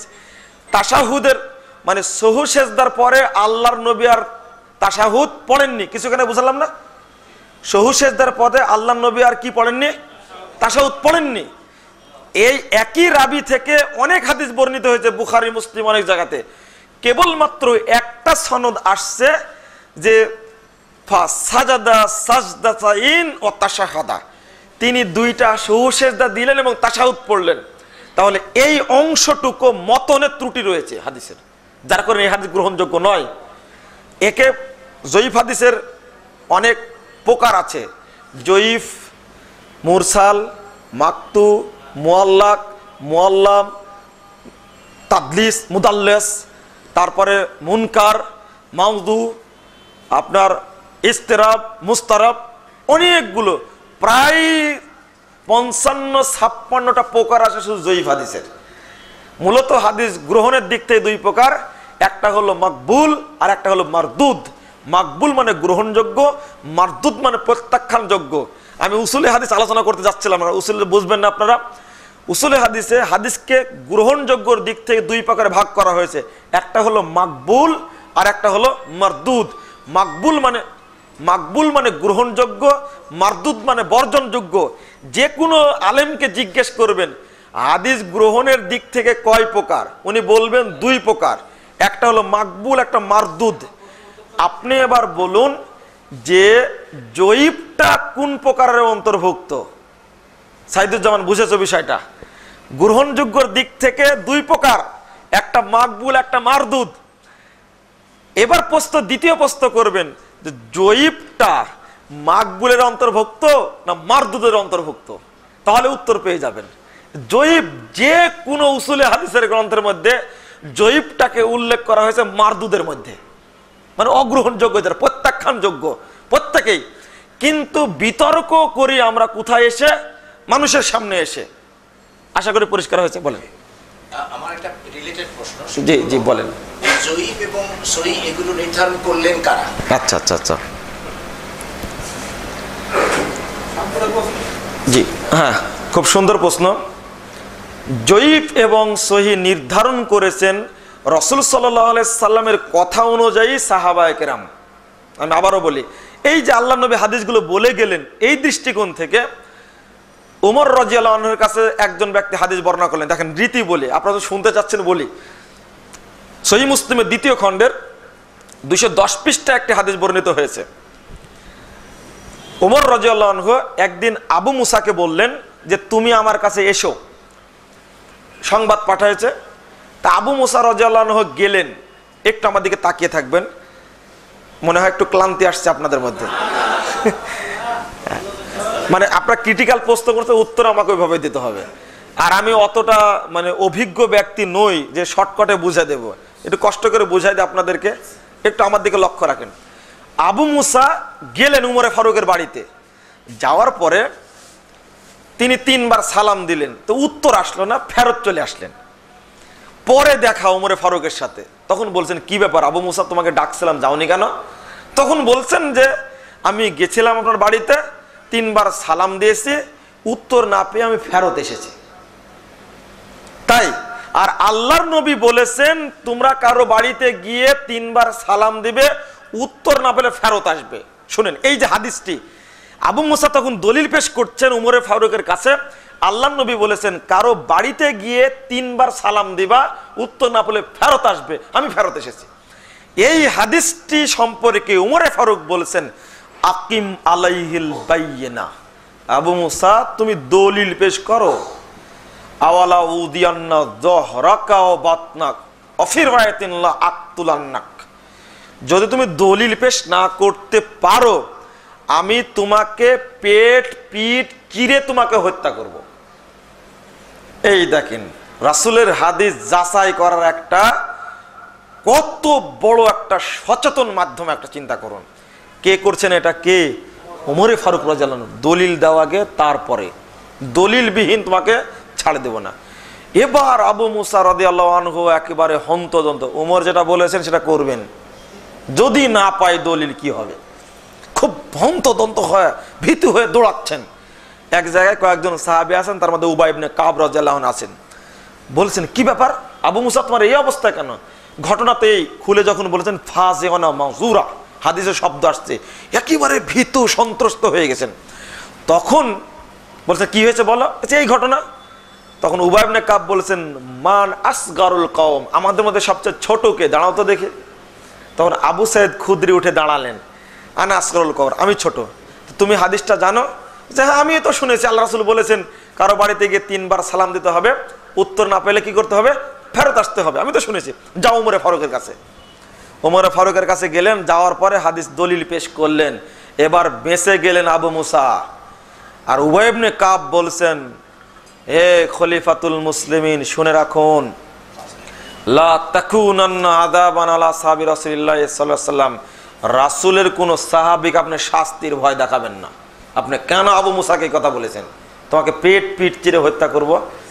তখন উমর রাদিয়াল্লাহু আনহু বলেছেন আবু মুসা লাম আত্তাহিমকা বাল খাশিতু আন তাকাওয়ালা রাসূলুল্লাহ সাল্লাল্লাহু আলাইহি ওয়াসাল্লাম, আরে আবু মুসা আমি তোমাকে অভিযুক্ত করতে চাইনি, বরং ভয় পাচ্ছিলাম কেউ হাদিস তৈরি করলো কিনা। তাহলে হাদিস যাচাই করার প্রেক্ষাপট পেয়েছি। ঠিক এরকমই বর্ণনা উসমান থেকে এসেছে, এরকমই বর্ণনা আলী থেকে এসেছে। তারই ভিত্তিতে মুহাদ্দিসগণ হাদিস সংগ্রহ করতে গিয়ে যাচাই করেছেন কার পক্ষ দিয়ে পাওয়া যাচ্ছে কথা। তাহলে হাদিসের ভিত্তিতেই হাদিসকে সহি এবং জয়ীফ নির্ণয় করা হয়েছে। জি বলেন। বিষয়টা আমরা বুঝলাম যে এটা এখানে তৈরি হয় না না না, পরিকল্পিত না, এটা হাদিস সংগ্রহ করেছেন সেই মুহাদ্দিসগণই এটা সবকিছু বিচার বিশ্লেষণ করে ছেড়ে দিয়েছেন, আলেমগণ এটাকে উদ্ধার করছে। ধন্যবাদ। জি, তবে এখন একটু বিশ্লেষণযোগ্য একটা কথা কিছুক্ষণ আগে রোমের মধ্যে উল্লেখ করেছিলাম। আপনারা এখন একটা বিষয় আশ্চর্যান্বিত হবেন। আপনাদের ইমাম আছে সাইদুজ্জামানকে লক্ষ্য করে বলছে একটা হাদিস প্রচারিত আছে। হাদিসটা হলো আপনার হেদায়ের মধ্যে উল্লেখ করা হয়েছে 110 পৃষ্ঠা, খুব গুরুত্বপূর্ণ একটা হাদিস, যে রফল আদান করে না সালাতের মধ্যে রুকু থেকে উঠে রুকুতে যাওয়ার সময় এই আমুলটাকে নাকচ করার জন্য, বাতিল করার জন্য একটা হাদিস তৈরি করা হয়েছে। সেটা হলো আব্দুল্লাহ বিন জুবাইর একদিন গেলেন মসজিদে, গিয়ে দেখছেন একজন ব্যক্তি রফল আদান করে সালাত আদায় করছে। সালাত সে জিজ্ঞেস করলেন যে এই তুমি এটা করছো কেন? তখন তিনি আব্দুল্লাহ বিন জুবাইর বলছেন ফাআলা রাসূলুল্লাহ সাল্লাল্লাহু আলাইহি ওয়াসাল্লাম ফাআলনা, আল্লাহর নবী রফল আদান করতেন, আমরাও করেছি। তারাকা রাসূলুল্লাহ সাল্লাল্লাহু আলাইহি ওয়াসাল্লাম ওয়া তারাকনা, আল্লাহর নবী ছেড়ে দিয়েছেন, আমরাও ছেড়ে দিয়েছি। এই হাদিস প্রমাণ করে কি রফুল আয়াদিন এখন আর করা যাবে না, তাই না? এটা প্রমাণ করে। আল্লাহর কসম দিয়ে বলছে আপনাদের কাছে, হেদায়ার মধ্যে হাদিসটি উল্লেখ করা হয়েছে। হেদায়া হানাফি মাযহাবের সবচেয়ে গ্রহণযোগ্য বড় কিতাব হলো হেদায়া। অথচ আল্লাহর কসম করে বলছি, এই হাদিসটি মুহাদ্দিসগণের যুগে কোনো মুহাদ্দিস পাননি, কোনো গ্রন্থে বর্ণিত হয়নি।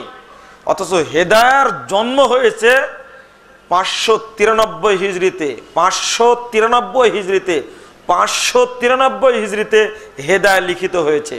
এবার আপনি চিন্তা করুন, যে হাদিসটি বর্ণনা করছেন মুহাদ্দিসগণের যুগে পাওয়া যায় না, কোনো হাদিসের গ্রন্থ নেই, উল্লেখ করেননি। আপনাদেরকেও বলছি, পৃথিবীর সমস্ত আলেমের বিরুদ্ধে আমার চ্যালেঞ্জ, এই হাদিসটি কোথায় পাওয়া গেল? আব্দুল্লাহ ইবনে জুবাইর থেকে। আলাউদ্দিন কাসানি 108 পৃষ্ঠায় কিতাবুল ইনায়ের মধ্যে আরো 2টা হাদিস উল্লেখ করেছেন, একটা আলীর নামে আর একটা ইবনু উমরের একটা ইবনু আব্বাসের নামে, একটা ইবনু উমরের নামে। আর এটা যেটা বললাম কার নামে? জুবাইরের নামে বললাম, আব্দুল্লাহ ইবনে জুবাইর। এই 3টি হাদিস বর্ণনা করা হয়েছে, ছড়িয়ে দেওয়া হয়েছে, গোটা বিশ্বে চলছে। আল্লাহর কসম করে বলছি যে এই হাদিসগুলো মুহাদ্দিসগণের যুগে ছিল না, এমনকি 500 হিজরির পূর্বেও ছিল না। হ্যাঁ, জি জি জি, না বুখারী মুসলিম কেন, পৃথিবীর কোন হাদিস গ্রন্থে না এটা উল্লেখ করা হয়েছে। আমি আমার ওই জাল হাদিসের বইটা কই, এই বইটার মধ্যে এই বিষয়ে আমি বিস্তারিত আলোচনা করেছি এবং কিছু কড়া কথা বলে দিয়েছি। যদি আপনারা কথাটা যাচাই করেন একটু ভালো করে, আমি আনন্দিত হব। আমি লিখছি, আপনারা পড়বেন, তাতে আমি নেকিভাবে আনন্দিত হব। এর মধ্যে আমি উল্লেখ করেছি জাল হাদিসের কবর রাসূলুল্লাহ সাল্লাল্লাহু অংশটুকু। কেন বললাম এটা? আগেই মুহাদ্দিসগণ জাল জয়ীব বলেছেন তাদের যুগে, কিন্তু এই যুগে যখন হাদিস জাল করা হচ্ছে, তখন কি আমরা বলবো না হাদিসটা জাল? আজকে বলে গেলাম, এই 3টা হাদিস হেদায়েতে উল্লেখ করা হয়েছে, এনায়েতে উল্লেখ করা হয়েছে, হাদিস জাল, হাদিস 3টা জাল, হাদিস 3টা জাল। এটা 500 হিজরিতে জাল করা হয়েছে, এতে কোনো সন্দেহ নাই। বলেন। এরপরে প্রশ্ন হলো, একটা প্রশ্ন এর আগে উত্তরটা হয়ে গেছে, প্রশ্নটা পড়ি তাহলে আপনি বুঝতে পারবেন। সেটি হলো, যখন কোরআনের কোনো আয়াতের সাথে সহিহ হাদিসের বিরোধ দেখা দেবে, আমি জানি জি জি জি, আমি উল্লেখ করে দিই সংশ্লিষ্ট প্রশ্ন।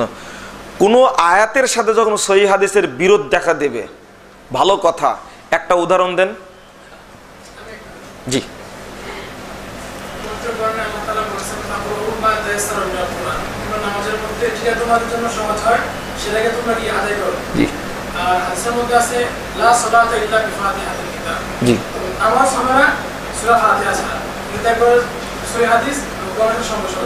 জি জি জি জি জি, ফাকরাউ মা তায়াসসারা মিনাল কুরআন, এই অংশটাকে কি হাদিসে নাই?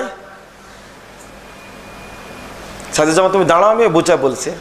তুমি যে দলিলটা পেশ করলে, এই যে কোরআনের আয়াতটা যে আল্লাহ রাব্বুল আলামিন বললেন, এই অংশটাকে রাসূলের মুখ দিয়ে বের হয়নি হাদিসে? বলো এটা, তাহলে উত্তরটা হয়ে যাবে। কেন এটা জানতে হবে তো।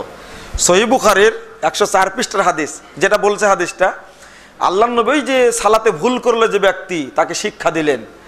প্রথমে বললেন, ওয়াকরা বি উম্মিল কুরআন সুম্মা আকরা বিমা শা, তুমি প্রথমে সূরা ফাতিহা পড়ো, অতঃপর তোমার যেটা সাধ্য, যেটা ইচ্ছা তুমি পড়ো। তাহলে কোরআনের আয়াতের সাথে কি এটা বিরোধী হলো না? তাহলে তো পরিষ্কার হয়ে গেল। হ্যাঁ, ঠিক আছে। এই আয়াতটা দ্বারা কি বুঝিয়েছেন আল্লাহ রাব্বুল আলামিন, এই ব্যাখ্যাটা আমি সবচেয়ে ভালো বুঝবো না মুহাম্মদ রাসূলুল্লাহ সাল্লাল্লাহু আলাইহি ওয়াসাল্লাম বেশি বুঝবেন? আল্লাহর নবী নিজেই বলছেন, তাহলে বিরোধী হলো না তো। মানে ওই অংশটা হলো কিসের? অন্য সূরা পড়া, এটা তো স্পষ্ট হচ্ছে। আমি বলছি, হ্যাঁ, ফাকরাউ মা তায়াসসারা মিনাল কুরআন, সূরা মুজাম্মিলের আয়াত। এটা কথা পরিষ্কার যে তোমার যেটা সহজ সেটা তুমি পড়ো, ওকে। এই কথাটি মুহাম্মদ রাসূলুল্লাহ সাল্লাল্লাহু আলাইহি ওয়াসাল্লামের মুখ থেকে বের হয়েছে, তাহলে কি বোঝা গেল না এই আয়াতটি কোন আয়াত পড়তে হবে? তাহলে বিরোধী হলো কোথায়? হ্যাঁ, আর কি, আমি চিটাগঙ্গে যখন প্রোগ্রামে গেছিলাম, আমাকে এক ভাইরা নিয়ে গেলেন, অনেক আলেম, প্রায় 50 জন আলেম উপস্থিত সেখানে। আমি এই প্রশ্ন একজন করেছিলেন যে আপনি সহিহ হাদিসের কথা বললেন, যদি কোরআনের সাথে বিরোধী হয়, আমি বললাম একজন উঠে দাঁড়ান, আপনারা দাঁড়ায় আপনি বলেন যে এটা কোরআনের সাথে হাদিসের বিরোধ, তারপর আমি কথা বলবো। দুইটাই এক জায়গায় থেকে নাজিল হয়েছে, বিরোধী হওয়ার প্রশ্নই আসে না। যদি আসে, এটা শাহ ওলিউল্লাহ মুহাদ্দিস দেহলভী, ভারত গুরু মুহাদ্দিস যাকে বলা হয়, তিনি তার হুজ্জাতুল্লাহিল বালেগার মধ্যে উল্লেখ করছেন যে যারা এই কথাটি বলে তারা মূলত ওই কোরআনের আয়াতটা, ওই হাদিসটা বুঝেন না। আপনি খুলেন 128 পৃষ্ঠা কি 152 পৃষ্ঠা খুলেন হুজ্জাতুল্লাহিল বালেগার মধ্যে। আমি এই কথাটা উত্তর দিয়ে শেষ করলাম। ভরতগুরু মুহাদ্দিস পণ্ডিত মানুষ, তিনি বলছেন যারা বলে কোরআন এবং হাদিসের সাথে বিরোধ আছে, আসলে হাদিসটাও তারা বুঝেননি, কোরআন আয়াতটাও তারা বুঝেননি। ফরজ, ওয়াজিব, সুন্নাহ এবং বিদআত এর ব্যাখ্যা কি? তো বিরাট হবে পাশে আছে। আপনি জানেন কি ফরজ না ওয়াজিব? এই শেষের অংশটা দিলে ফরজ, ওয়াজিব, সুন্নাহর ব্যাখ্যা এখন দেওয়া যাবে না, যাবে? ফরজ, ওয়াজিব আবার বেদাত ঢোকাছেন ওর মধ্যে না। আসলে ভাইরা প্রশ্ন করতে চাচ্ছেন তো, আস্তে আস্তে ঠিক হয়ে যাবে, একদিনে তার হবে না। জি, রাফুলিয়া দেন কি ফরজ না ওয়াজিব? ইহা না করলে কি সালাত ভঙ্গের কারণ হতে পারে? আচ্ছা, প্রথম কথা, ফরজ ওয়াজিব দেখার আগে আমি একটা প্রশ্ন করতে চাই। আল্লাহর নবী বলেছেন যেটা, ওইটা করবেন না এটা ছাড়া যায় কিভাবে, সেই পথ খুঁজবেন। এটা আল্লাহর নবীর শর্ত হলো সল্লু কামা রাআইতুমুনি উসাল্লি। এটা সহিহ বুখারীর হাদিস 631 নম্বর হাদিস। আল্লাহ নবী বলছেন তোমরা ওইভাবে সালাত আদায় করো যেভাবে আমাকে সালাত আদায় করতে দেখছো। আপনি ওদিকে টানাপড়া করতে গেলেন কেন? যে না করলে কি সমস্যা হবে কিনা, এটা তো শর্ত বলেননি। হ্যাঁ, সালাত দুভাগে, মানে নেকির ভাগ আছে, সালাতের নেকির ভাগ আছে। কোনো ব্যক্তি সালাত আদায় করলে নেকি পাবে 700-র অধিক গুণ নেকি পাবে কোনো ব্যক্তি, আর কোনো ব্যক্তি আদায় করলে 10 পাবে মাত্র। আর কোনো ব্যক্তি আদায় করলে 10 থেকে 700 পর্যন্ত পাবে। তাহলে কয় রকমের হলো? 10, 700 আর 700। আপনি যদি পূর্ণাঙ্গ রূপে রাসূলের তরিকায় সালাত আদায় করেন, এটা সহিহ বুখারীর 963 পৃষ্ঠার হাদিস, হাদিসটা খুলে রাখুন। আল্লাহর নবী বলছেন মান হাম্মা বি আমালিন ফালাম ইয়ামালহা, কেউ একটা আমল করার ইচ্ছা করলো কিন্তু আমলটা করতে পারলো না, ইচ্ছা করলো আমি রাতে তাহাজ্জুদ পড়বো আজকে, কিন্তু করতে পারলো না, আল্লাহ বলছেন কাতাবতু লাহু হাসানাতান কামিলা, আমি আল্লাহ তার জন্য পূর্ণ নেকি লিপিবদ্ধ করব। এরপরে বলেছেন ওয়ামান হাম্মা বি আমালিন ফায়ামালুহা, কেউ কোনো আমল করার ইচ্ছা করলো অতঃপর আমলটা করলো, আল্লাহ বলছেন কাতাবতু লাহু আশরা হাসানাত ইলা সাবিমিয়াতি দিফিন, আমি তার জন্য 10 এবং 10 থেকে 700 নেকি লিপিবদ্ধ করব। শুনুন এবার হাদিসটা কেন নিয়ে আসলাম। ওয়াল্লাহু ইউদাইফ মান ইয়াশা, এর পরেও আল্লাহ নবী বলেছেন আল্লাহ চাইলে 700কেও দ্বিগুণ করতে পারে। তাহলে কেউ আমল করে 10 পাবে, মানে ওর একাগ্রতা নাই, সুন্নাতের উপর আমল করছে না। আর কেউ ওই আমলটাই করলে 700 পাবে। ওই আমলটাই কেউ যদি চূড়ান্ত একাগ্রতার সাথে করে তাহলে 700-রও দ্বিগুণ পাবে সে ব্যক্তি। ও রফুল আয়দান আমলটা ওই রকম, একবার রফুল আয়দান করলে সাহাবী উকবা বিন আমের বলছেন ও ব্যক্তি 10 নেকি পাবেন। 10 নেকি পাওয়ার অর্থ হলো, হাদিস পেশ করেছেন আলবানী 128 পৃষ্ঠা সিফাতু সালাতুন নবী, তিনি বলছেন এই হাদিস প্রমাণ করে একবার রফুল আয়দান করলে ওই ব্যক্তি সুন্নাত আমল করলে 700-র দ্বিগুণ নেকি পাবে ওই ব্যক্তি। আপনি করবেন না কেন? রফুল আয়দানের প্রশ্ন কেন? হাদিস আসছে, আমল করি, আল্লাহ তৌফিক দান করুন আমাদেরকে, আমিন। বলেন। বর্তমান ফিতনার জামানায়, জি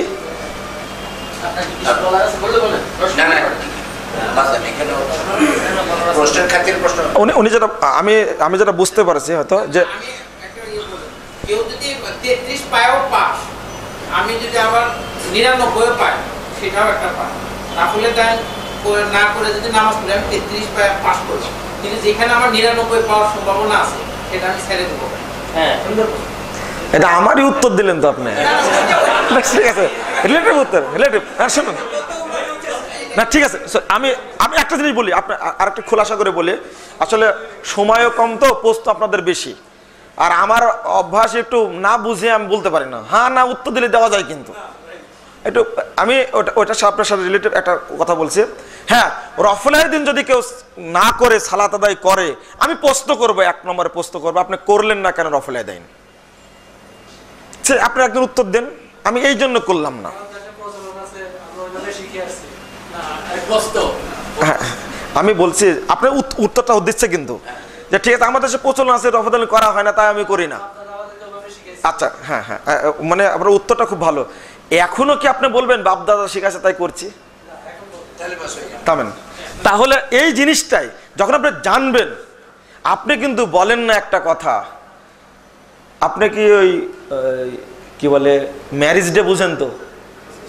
হ্যাঁ, আপনারা করেনও, তাই না?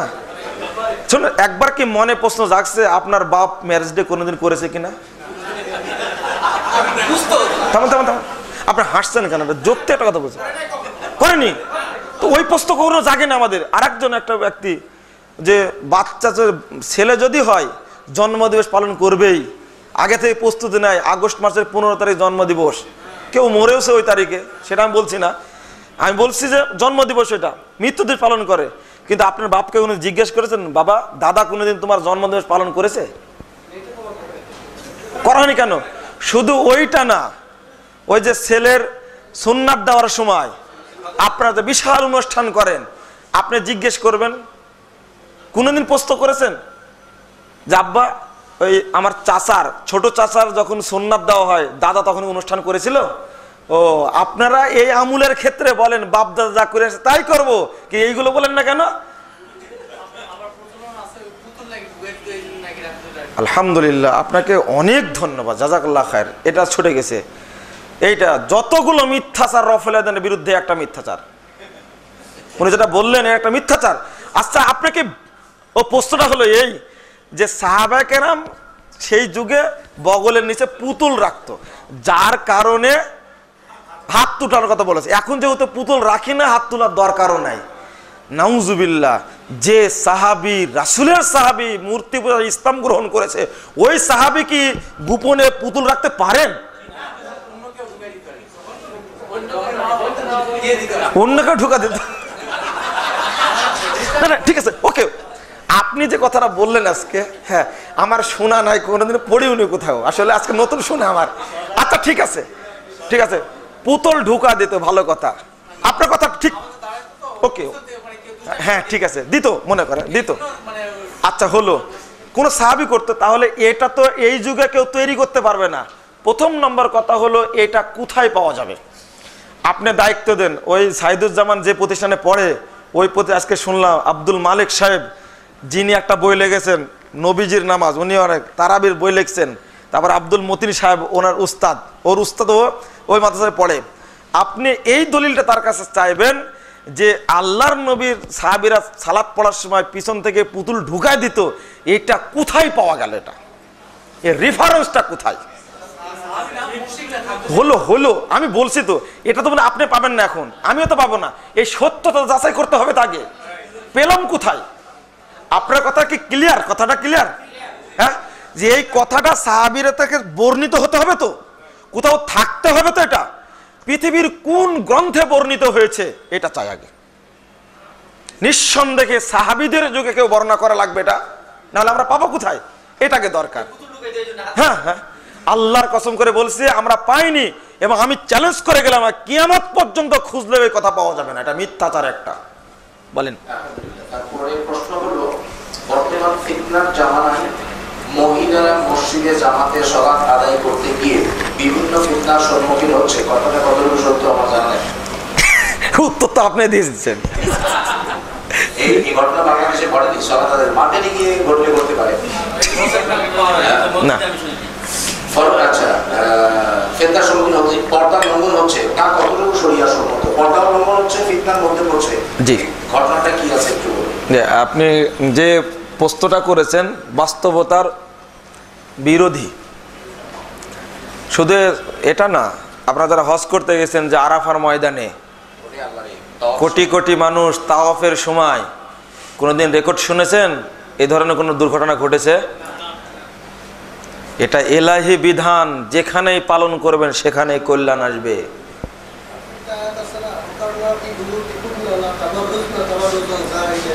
জি হ্যাঁ, এটা তো কোরআনের সূরা আহজাবের 33 নম্বর আয়াত। আল্লাহ বলেছেন অকরনা ফি বুয়ুতিকুন্না, তোমরা তোমাদের ঘরে অবস্থান করো, ওয়ালা তাবাররুজনা তাবাররুজাল জাহিলিয়াতিল উলা, তোমরা জাহিলি যুগের মতো শরীর উন্মুক্ত করে ঘুরে বেড়ায়ও না। ওটা তো আয়াত তো ঠিকই আছে।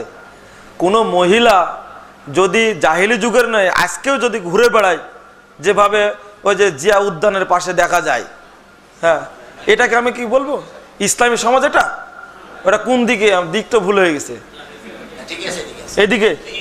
আপনি চিন্তা করুন তাহলে, তো এটা তো জাহেলিয়াত।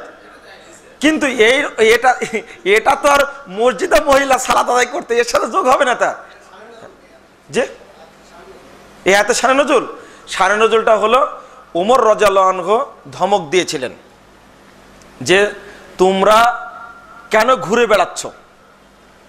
আয়াতটা নাজিল হয় মূলত জাহেলি যুগের মতো শরীর উন্মুক্ত করে ঘোরাফেরা করছে, ঠিক এই সময় পর্দার আয়াতটা নাজিল হয়। আর একটা শানে নজরুল আসছে বিয়ে খাওয়ার সময়, যখন জয়নবের বিয়ে হয় তখন পর্দার আয়াতটা প্রথমে নাজিল হয়। তখন তো মহিলাদের কোনো পোশাকের নির্ধারিত নিয়ম ছিল না, আগে যেভাবে চলতো ওইভাবে চলছিল। এই আয়াতটা নাজিল হলো যে তোমরা উন্মুক্তভাবে ঘুরে ফিরে বেড়ায়ও না। আয়াতের স্থানে আয়াত তো ঠিক আছে, কিন্তু হাদিসের স্থানে হাদিস ঠিক আছে। আল্লাহ রাসূল বললেন লা তামনাউ নিসাআকুম ইযাস্তাযান্না ফিল মসজিদ, অর্থাৎ তোমরা তোমাদের মহিলাদেরকে মসজিদে সালাত আদায় করতে বাধা দিও না যদি তারা অনুমতি চায়। হাদিস আছে 1017 নম্বর হাদিস, সহিহ মুসলিম খুলুন আপনি। হাদিস পাওয়া গেল স্পষ্ট। কোনটা? আয়াতের সাথে বিরোধী হলো কিভাবে? আয়াতের সাথে বিরোধিত হলো কিভাবে? না শুন, আমি বলি, এক আয়াতে বলা হলো তোমরা ঘরে অবস্থান করো, শর্ত ঘরে অবস্থান করো। কেন? জাহেলি যুগের ন্যায় তোমরা ঘোরাফেরা করো না। যদি জাহেলি যুগের মতো ঘোরাফেরা না করে তাহলে বের হওয়া শর্ত।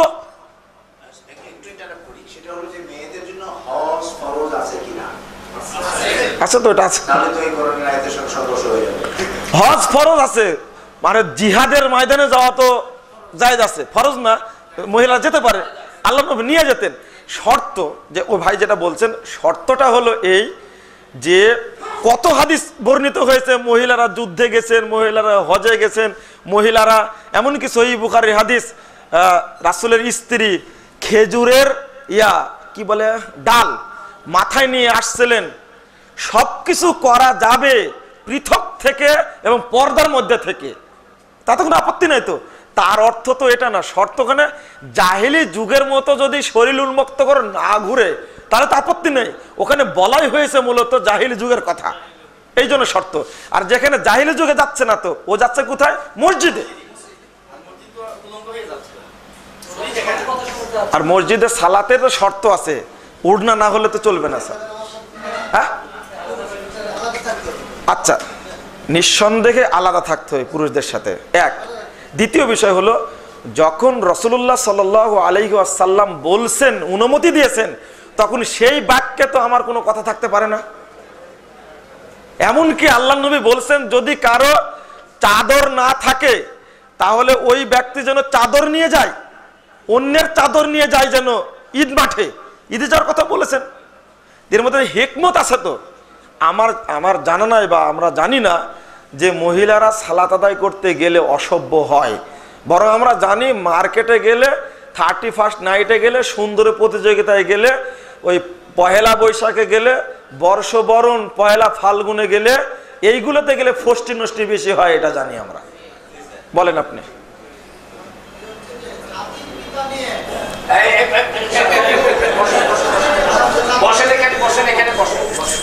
আমার প্রশ্ন শেষ করতে শরীয়তের বিধিবিধান অনুসরণ করতে গিয়ে, এটা খুব সাংঘাতিক প্রশ্ন, এবার যদি হুজুর থেকে যায় ইনশাআল্লাহ। শরীয়তের বিধিবিধান অনুসরণ করতে গিয়ে আলেমরা 4টি মাযহাবে বিভক্ত হওয়া এবং প্রত্যেক মাযহাব একে অপরকে সঠিক বলে মন্তব্য করা সত্ত্বেও আপনারা সে আলেমদের অনুসরণ না করে হাদিসের শানে উরুদ শব্দটা আমি বুঝি না, আচ্ছা, উরুদ ও প্রেক্ষাপট সম্পর্কে জ্ঞান না থাকা সত্ত্বেও সহিহ হাদিসে আছে বলে আপনারা সুবিধা অনুযায়ী আমল করতে গিয়ে যে ফিতনা তৈরি করছেন তা কতটুকু শরীয়ত সম্মত? অনেক বড় প্রশ্ন করেছেন। প্রথমত উত্তর, ফিতনা একটা দিক আসছে, আর প্রথমে আসছে মাযহাব। প্রথম কথা হলো এই যে 4টা মাযহাবে বিভক্ত হতে হবে, এটা কখন নাজিল হলো? আল্লাহর পক্ষ থেকে। হ্যাঁ, মাযহাবটা নাজিল হলো কখন? আমরা মাযহাব কয়টা? 4টা মানি, তাই না? একটা মাযহাবের নাম কি? হানাফি। নিঃসন্দেহে আবু হানিফা রাহিমাহুল্লাহর জন্মের পূর্বে এই মাযহাব হয়নি। কথা বুঝেন? নিঃসন্দেহে যেটা হানাফি মাযহাব, আবু হানিফা রাহিমাহুল্লাহর জন্মের পূর্বে এটা হয়নি নিঃসন্দেহে। এক। হাম্বলি মাযহাব, নিঃসন্দেহে ইমাম আহমদ বিন হাম্বল জন্মের পূর্বে এটা হয়নি। তার জন্ম তারিখ দেখি, ইমাম আবু হানিফার জন্ম 80 হিজরিতে, আর আল্লাহর নবী মারা গেছেন 10ম হিজরিতে। মাঝখানে তফাত কত বছর? 70 বছর তফাত। ওহি বন্ধ হয়েছে 10ম হিজরিতে। তাহলে আবু হানিফার মাযহাব ফরজ, এটা কোথায় থেকে আসলো? ইমাম আবু হানিফা মারা গেছেন 150 হিজরিতে, ইমাম শাফির জন্ম 150-এ, মৃত্যু হলো 204-এ। ইমাম মালিক রাহিমাহুল্লাহর জন্ম 93 হিজরিতে, মৃত্যু 179 হিজরিতে। আর ইমাম আহমদ বিন হাম্বলের জন্ম হলো 164 হিজরিতে, মৃত্যু 241 হিজরিতে। আপনি চিন্তা করুন, তাহলে প্রথম ইমাম, প্রসিদ্ধ 4 ইমামের আবু হানিফার জন্ম 80 হিজরিতে। তাহলে ওহী নাজিল তো বন্ধ হয়ে গেছে। আল্লাহর নবীর মৃত্যুর পরে জিবরিল কি এসেছেন পৃথিবীতে? ওহী আসেননি। তাহলে মাযহাব ফরজ, এটা করলো কে? এক। দ্বিতীয় বিষয় হলো যে আবু হানিফাকে মানতে হবে, ইমাম শাফিকে মানতে হবে, ইমাম আহমদ হাম্বলকে মানতে হবে, ইমাম মালিককে মানতে হবে। এরও কি কোনো ভবিষ্যৎবাণী আছে? নাই তো, নাই। তাহলে মাযহাব জিনিসটাই ভিত্তিহীন। মাযহাব মানতে হবে একটা, যেটা দিয়ে গেছেন মুহাম্মদুর রাসূলুল্লাহ সাল্লাল্লাহু আলাইহি সাল্লাম, এটা মানলেই তো হয়ে যায়। আর একটা কথা বলেছেন যে আলেমগণের 4টা মাযহাব যদি ফরজ হয়, তো একজন ব্যক্তি কি 4টা মানতে পারবে? কেন? 4টাই তো ফরজ। আপনাকে সিয়ামও ফরজ, সালাতও ফরজ, হজও ফরজ, যাকাতও ফরজ। তা আপনাকে সবগুলোই মানতে হবে না একটা মানতে হবে? ঠিক, নিঃসন্দেহে। তাহলে 4 মাযহাব যদি ফরজ হয়, 4 মাযহাব যদি ফরজ হয়, তাহলে আমাকে 4টাই মানতে হবে। 1 নম্বর বললাম ফরজ মাযহাব, এটা মিথ্যা কথা একটা। মাযহাবটাই ভিত্তিহীন, আর মানতে হবে 4টা মাযহাব, এই কথাটাও ঠিক নয়। 4 মাযহাব কিভাবে মানবেন? 4 দিক থেকে 4টা গাড়ি আসছে, এবার 4 দিকে যদি বাতি সবুজটা জ্বলে কি হবে? 4 মাযহাব একসঙ্গে চলবে? হ্যাঁ, আপনি যদি 4 মসজিদে 4টা মাযহাব চলাতে যান একসঙ্গে, তাহলে মুসলিম ঐক্য ঠিক থাকবে? এটাকে ফরজ করলো কে? জি, আপনি কি বলছিলেন? জি জি জি, আচ্ছা। ও ভাই, প্রশ্ন রিলেটেড প্রশ্ন। ফাসআলু আহলা যিকরি ইন কুনতুম লা তা'লামুন বিল বাইয়িনাতি ওয়াজ জুবুর। এটা সূরা নাহলের 42 নম্বর আয়াত। এই আয়াতটার অর্থ হলো, তোমরা যদি না জানো আহলে জিকির যারা, তাদেরকে জিজ্ঞেস করো, তাদের জিজ্ঞেস করো। তা আহলে জিকির মাত্র 4 জন, এটা নির্ধারণ করলো কে? আমার কথা কি পরিষ্কার? আল্লাহ আমভাবে বলছেন যারা জানে তাদেরকে জিজ্ঞেস করো। আহলে জিকির বলা হয়েছে, যে কেবলমাত্র কোরআন এবং সহিহ হাদিস অনুযায়ী কথা বলেন তাকে জিজ্ঞেস করতে হবে। তো এটা কি শুধু 4 ইমামকে খাস করা হয়েছে এখানে? না, তাফসিরে মারিফুল কোরআনে অনেক ব্যাখ্যা দেওয়া হয়েছে যার সাথে সহিহ হাদিসের কোনো মিল নাই। তার মধ্যে একটা আপনাদের বলে দিই, সূরা বানী ইসরাইলের ব্যাখ্যা দেওয়া হয়েছে আল্লাহর নবীকে মেরাজের রাত্রিতে আমি রাষ্ট্র কায়েমের 14 দফা মূলনীতি দেওয়া হয়েছে। কথাটা কি ঠিক? আল্লাহর নবীকে মেরাজের রাত্রিতে কি দেওয়া হয়েছে বলেন তো? কেবলমাত্র সালাত দেওয়া হয়েছে, আর কিছু দেওয়া হয়নি। তাফসিরে মারিফুল কোরআন উল্লেখ করেছে, দেখেন যে 14 দফা ইসলামী রাষ্ট্র কায়েমের মূলনীতি দেওয়া হয়েছে। একটা ডাহা মিথ্যাচার, এটা দলিল নাই। হ্যাঁ ভাই, মারিফুল কোরআনের কথা বললেন যে জি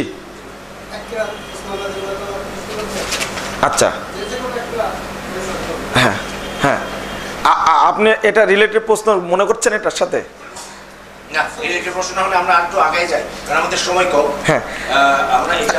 একটা প্রশ্ন রাখেন, উত্তর দেব। আমি আপনার বলছিলাম যেটা যে মাযহাব।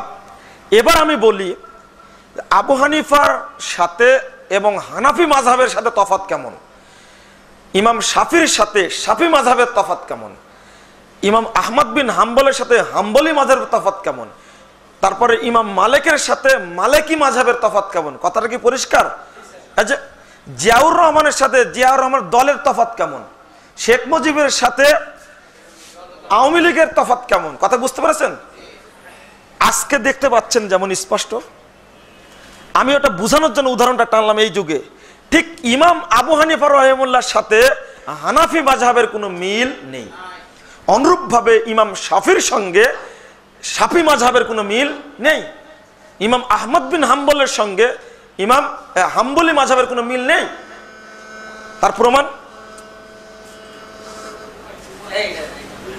তার প্রমাণটা কি? ইমাম আবু হানিফা বললেন, ইজা সাহহাল হাদিস ফাহুয়া মাযহাবি, হাদিস যখন সহিহ হবে তখন জানবে এটাই আমার মাযহাব। এই কথাটা বর্ণিত হয়েছে ইমাম আবু হানিফার শ্রেষ্ঠ 4 জন ছাত্র আফেদ ইবনে ইয়াজিদ, ইমাম জুফার, ইমাম আবু ইউসুফ, 3 জন ছাত্র একই সনদে বর্ণনা করেছেন। তাহলে তার কথাটা বাস্তব। আর একটা কথা বর্ণনা করেছেন, এটা খুলুন আপনি, এই হানাফি ভাইদের একটা কিতাব ফতোয়া শামী 6 নম্বর খণ্ডের 393 পৃষ্ঠায় আলোচনা আছে। আমি যে জয়ীফ জাল হাদিস সম্পর্কে আলোচনা করলাম না, একটা বই আছে আমার, মূলনীতি একটা বই আছে, জয়ীফ এবং জাল হাদিস বর্জনের মূলনীতি। এই বইটা পড়লে আপনাদের মাথা ক্লিয়ার হয়ে যাবে। ওখানে উল্লেখ করেছি আমি কথাগুলো। ইমাম আবু হানিফা বলছেন, লা ইয়াহিল্লু লি আহাদিন আইয়াখুযা বিকাউলিনা মা লাম ইয়ালামিনা আন আখাযনাহু, কোন ব্যক্তির জন্য হালাল নয় আমার কোনো কথা গ্রহণ করা যতক্ষণ না জানবে আমি কথাটি কোথায় থেকে গ্রহণ করেছি। আগে জানতে হবে ইমাম আবু হানিফা কোথায় থেকে গ্রহণ করেছেন। যদি না জানি আমল করি তাহলে ইমাম আবু হানিফার না মিথ্যাচার করা হবে। হ্যাঁ, প্রথম দলিল জানলাম, আমি হাত বানলাম, ইমাম আবু হানিফা বলেছেন নাভির নিচে। ইমাম আবু হানিফার দ্বিতীয় সূত্রটা আপনি উল্লেখ করেন, যদি হাদিস সহিহ হয় তবে মানবো। নাভির নিচে হাত বাঁধার হাদিস কি? জয়ীফ, সহিহটা মানবো। আমরা 4 ইমামের কথাই মানি যদি কোরআন এবং সহিহ হাদিসের বিরোধী না হয়। 4 ইমামের কথাকেই বাদ দেই যদি কোরআন এবং সহিহ হাদিসের বিরোধী হয়। দেখেন একটা উদাহরণ দিয়ে বুঝায়। ইমাম আবু হানিফা বলেছেন রুবু রস, 4 ভাগের 1 ভাগ মাথা মাসা করলে চলবে। এটা হাদিসের সাথে মিল আছে? নেই। পুরো মাথা মাসা করতে হবে এইভাবে। আবু হানিফা রাহিমাহুল্লাহর নাম দিয়ে তৈরি করা হয়েছে, আসলে নামে নয়। আবু হানিফা বলেছেন কেন, সূত্র নেই। ইমাম মালিক বলছেন শুধু মানে এই সামনের অংশ চুলের সাথে ঠেকলেই হয়ে গেল মাসা, এরমভাবে। এটা ইমাম মালিকের বক্তব্য। ইমাম শাফি বলছেন যে শুধু মাথা স্পর্শ করলেই হয়ে গেল। তাহলে 3 জনের কথাই হাদিসের বিরোধী, আমি 3টাকেই বাদ দিয়েছি, হাদিসটাকে গ্রহণ করেছি। পুরো মাথা শেষ থেকে আবার শুরুতে ছেড়ে দেব, এটা মাসা করা। কথা কি পরিষ্কার হয়েছে? এটা হাদিসের উপরে আমল করতে হবে, প্রত্যেক ইমাম এটাই বলে গেছেন। চলেন And পরের প্রশ্ন, 3টা প্রশ্ন করবো, 3টা প্রশ্ন, কারণ বাকি প্রশ্নগুলো খুব জেনারেল প্রশ্ন মনে হয় এর মধ্যে উত্তর হয়ে গেছে, এই জন্য সময় নেই। 3টা প্রশ্নের মধ্যে জটিলই আছে। মাসআলা ফতোয়া দেওয়ার যোগ্যতার মাপকাঠি কি? একটি সহিহ হাদিসের অনুবাদ জেনে কি ফতোয়া দেওয়া যায় কিনা? আলহামদুলিল্লাহ, এটা একটা মৌলিক প্রশ্ন ছিল, এটা কথা বলার দরকার ছিল এই মর্মে, যে ফতোয়া কে দিতে পারেন। আসলে খুব সুন্দর একটা প্রশ্ন বর্তমান যুগের জন্য। এটা সবাই মুফতি হয়ে গেছে এখন, কিন্তু একটা রুল মনে রাখবেন আপনারা, যতক্ষণ পর্যন্ত আপনি ফতোয়ার ব্যাপারে ভারসাম্যপূর্ণ জ্ঞান না রাখতে পারবেন ততক্ষণ ফতোয়া দিতে আপনি পারবেন না। যেমন আমাদের দেশে সবাই একেবারে আন্তর্জাতিক মুফাসসির কোরআন, তাই না?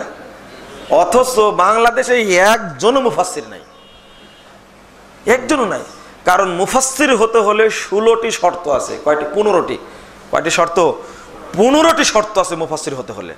অথচ 15টি এলেম জানা তো দূরের কথা, আমার দেশে 5টা থেকে 6টা জানতে পারে, বাকি নাই। আমি মাঝে মাঝে আলোচনা করি তাফসিরের শর্তের উপরে। ঠিক মুফতি ফতোয়া দিবেন কে? আসলে মূলত মুফতি কে? আল্লাহ। ওই আমার দয়ার নবী মায়ার নবী আছেন মদিনায়, আমার দয়ার নবী মায়ার নবী আছেন মদিনায়।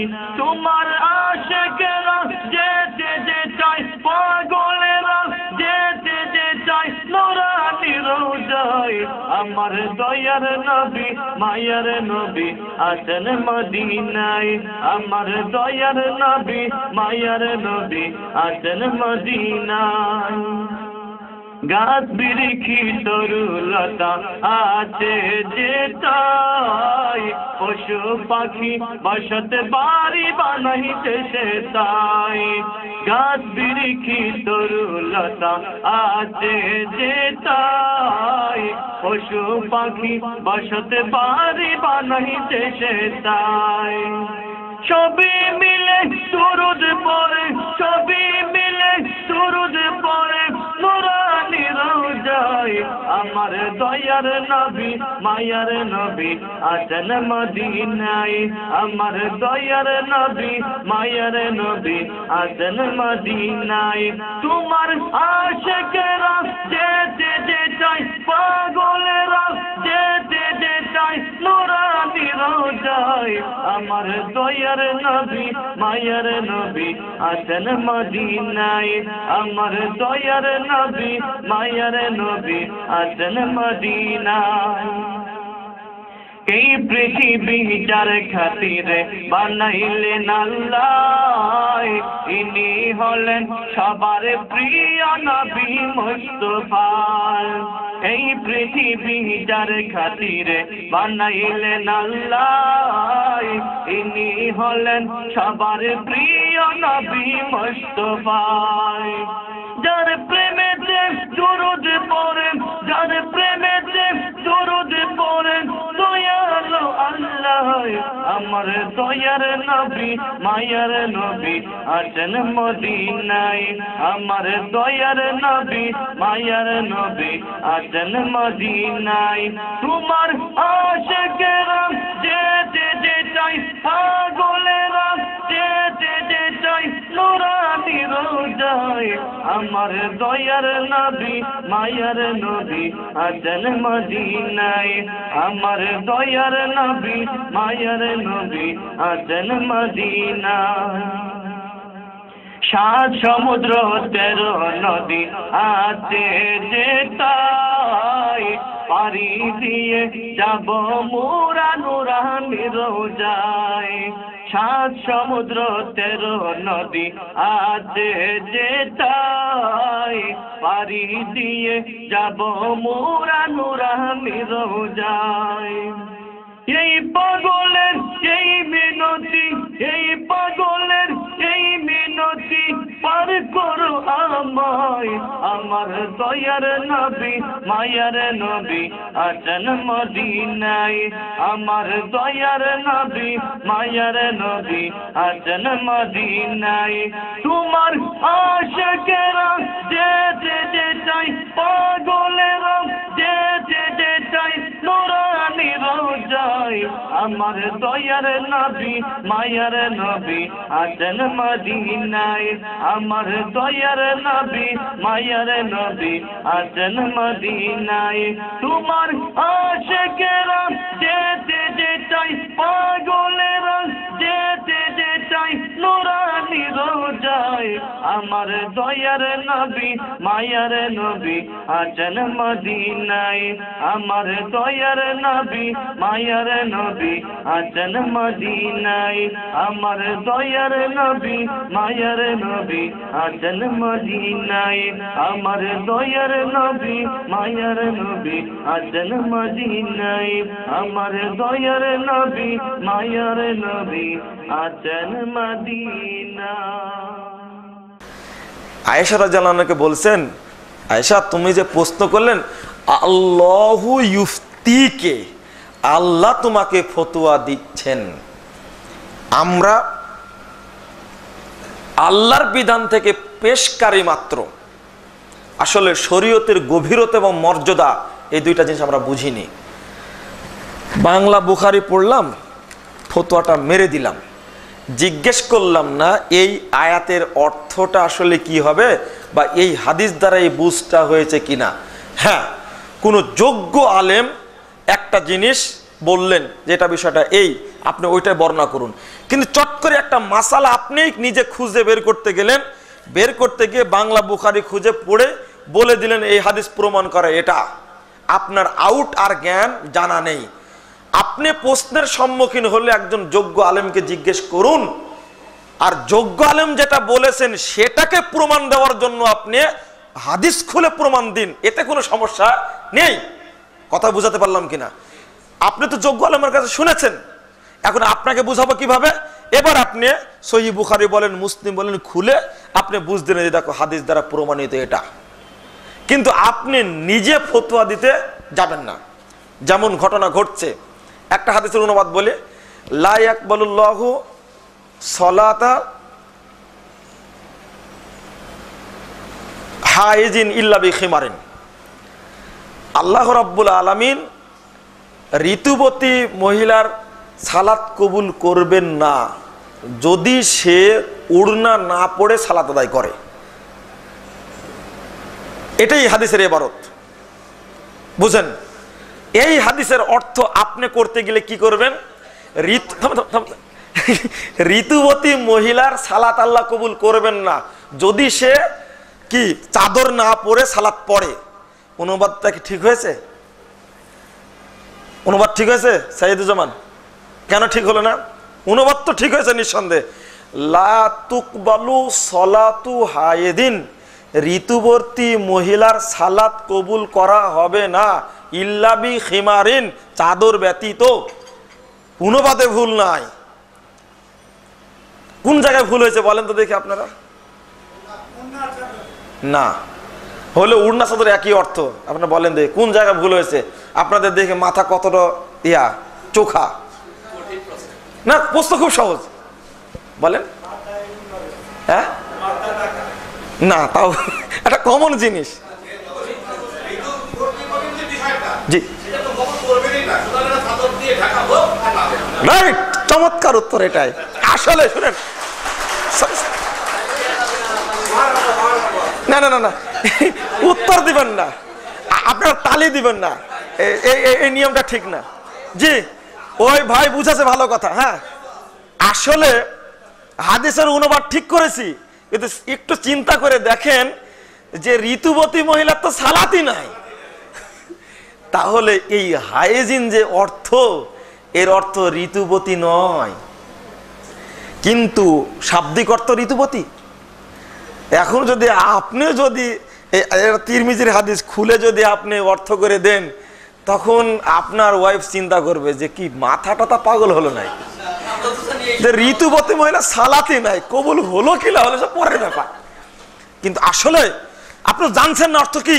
হায়াজিন শব্দের অর্থ এখানে হলো অর্থাৎ মানে কি বলে বয়স, কি বলে আপনার যে প্রাপ্ত বয়স্কা মহিলার, প্রাপ্ত বয়স্ক মেয়ে যদি কি সালাত আদায় করে, এই হায়াজিন অর্থ, এর অর্থ হলো যে বয়সে তার কি হয়, ঋতু হয়, মাসিক হয়, এই বয়স থেকে যদি সালাত আদায় করে আর যদি উড়না না পড়ে, চাদর না পড়ে, তার সালাত হবে না। এর অর্থ এটা। একজন আলেম ছাড়া বুঝবেন কি করে এটা বলেন দেখি? আরো উদাহরণ দিব?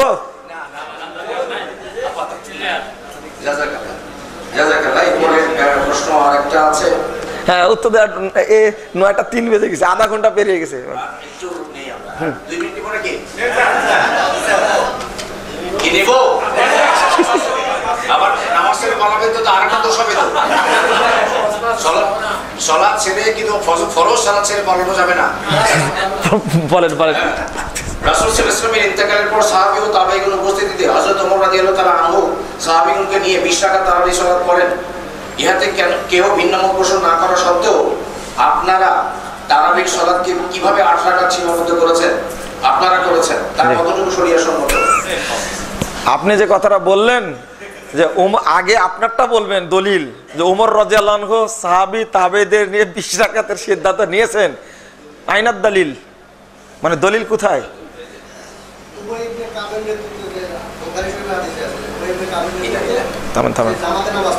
জি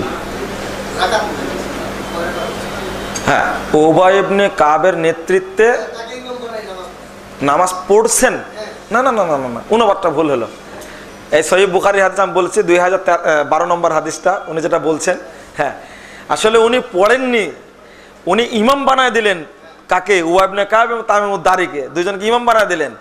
উনি পড়েননি, পরের রাত্রিতে আবার দেখে বললেন নিমাতুল বিদাতু হাজি, কি চমৎকার নিয়ম, একসঙ্গে এক ইমামের নেতৃত্বে পড়ছেন। রাকাত উল্লেখ নাই, রাকাত আর এক হাদিসে উল্লেখ আছে। বুঝেন, মুয়াত্তা মালিক একটা গ্রন্থ, 115 পৃষ্ঠা একটা হাদিস বর্ণিত হয়েছে। হাদিসটা হলো সাহেব ইবনে ইয়াজিদ বলছেন, আমারা উমর ইবনুল খাত্তাব উবাই ইবনে কাব ও তামিম আদ-দারি আইয়ুসাল্লিয়া নাসা 11 রাকাহ।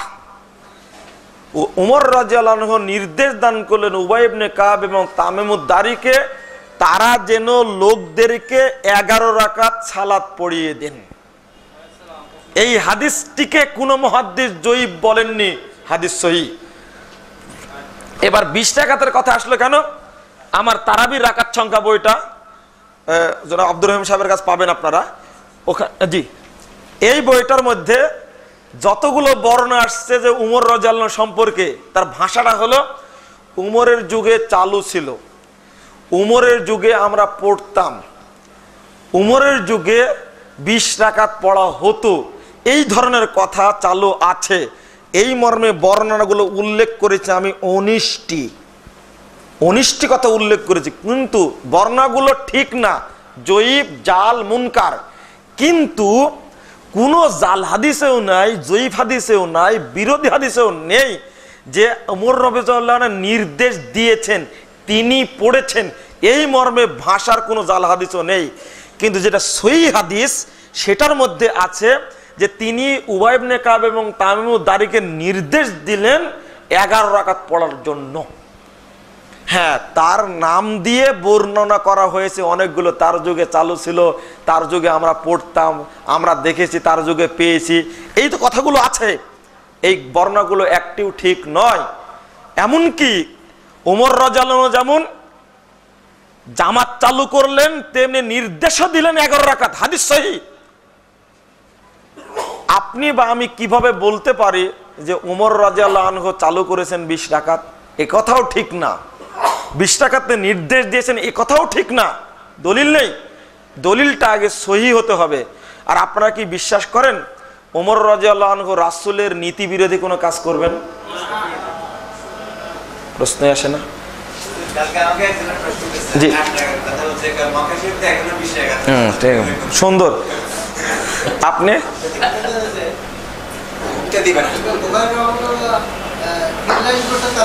জি জি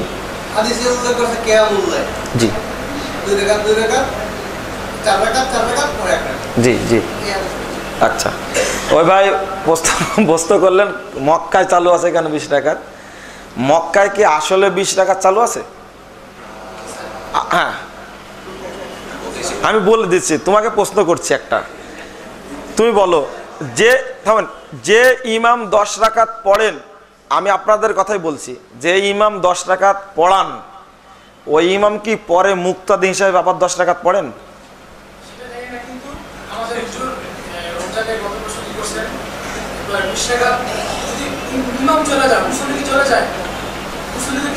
ওইটা বলছি না আমি আমি তোমাকে আরেকটা প্রশ্ন করি, তাহলে 20 রাকাত শুধু মুক্তাদির জন্য না ইমামের জন্য? সবার জন্যই। তাহলে ইমাম চলে যান কেন? মনে করেন আরেকটা কথা, জহর সালাত কয় রাকাত? 4 রাকাত ফরজ, তাই না? 4 রাকাত ফরজ জহর সালাত। ঈদের সালাত কয় রাকাত? 2 রাকাত। আমি বলি ইমাম 1 রাকাত পড়ে চলে যেতে পারবে? জহর সালাত কয় রাকাত? 4 রাকাত। ইমাম 2 রাকাত পড়ে চলে গেল, আপনার পরে আর 2 রাকাত পড়বেন না? না, সালাত যদি নিয়ম হয়, পড়ানো যদি ওয়াজিব হয়, ফরজ হয়, ইমামের উপরে যা মুক্তাদির উপরে তাই। তো ইমাম 10 রাকাত পড়ে, মুক্তাদিরা না না হয়তো কেন বললে তুমি? কনফার্ম বলতে হবে তোমাকে। আচ্ছা আচ্ছা আচ্ছা শুরুতে শুনো শোনো দেখাও, তুমি শুরুতে এটা মক্কারটা ফয়সালা করো, তারপরে দলিল বলছি একটা সারি। হ্যাঁ তুমি তারপরে আসো আমার কাছে, তুমি এটা ফয়সালা আগে দাও।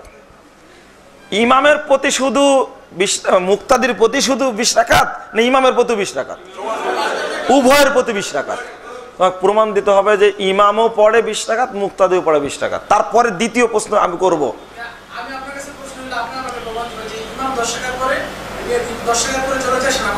তুমি দেখবা আর যারা পড়েছে তার জিজ্ঞেস করবা কি বলেছে। ইমামও পড়েছে,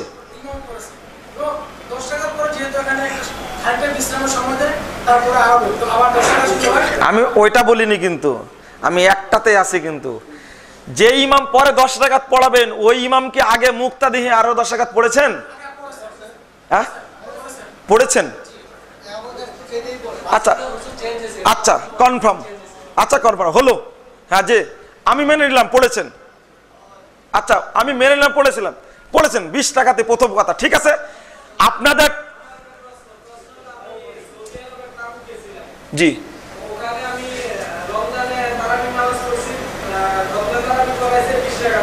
জি আচ্ছা মেনে নিলাম, বসেন তাহলে 20 টাকাতেই পড়ালাম।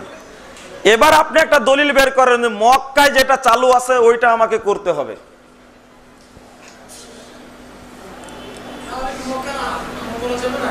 ওটা পরে, মক্কায় যেটা চালু আছে ওইটা করবে, এটার দলিল কোথায়?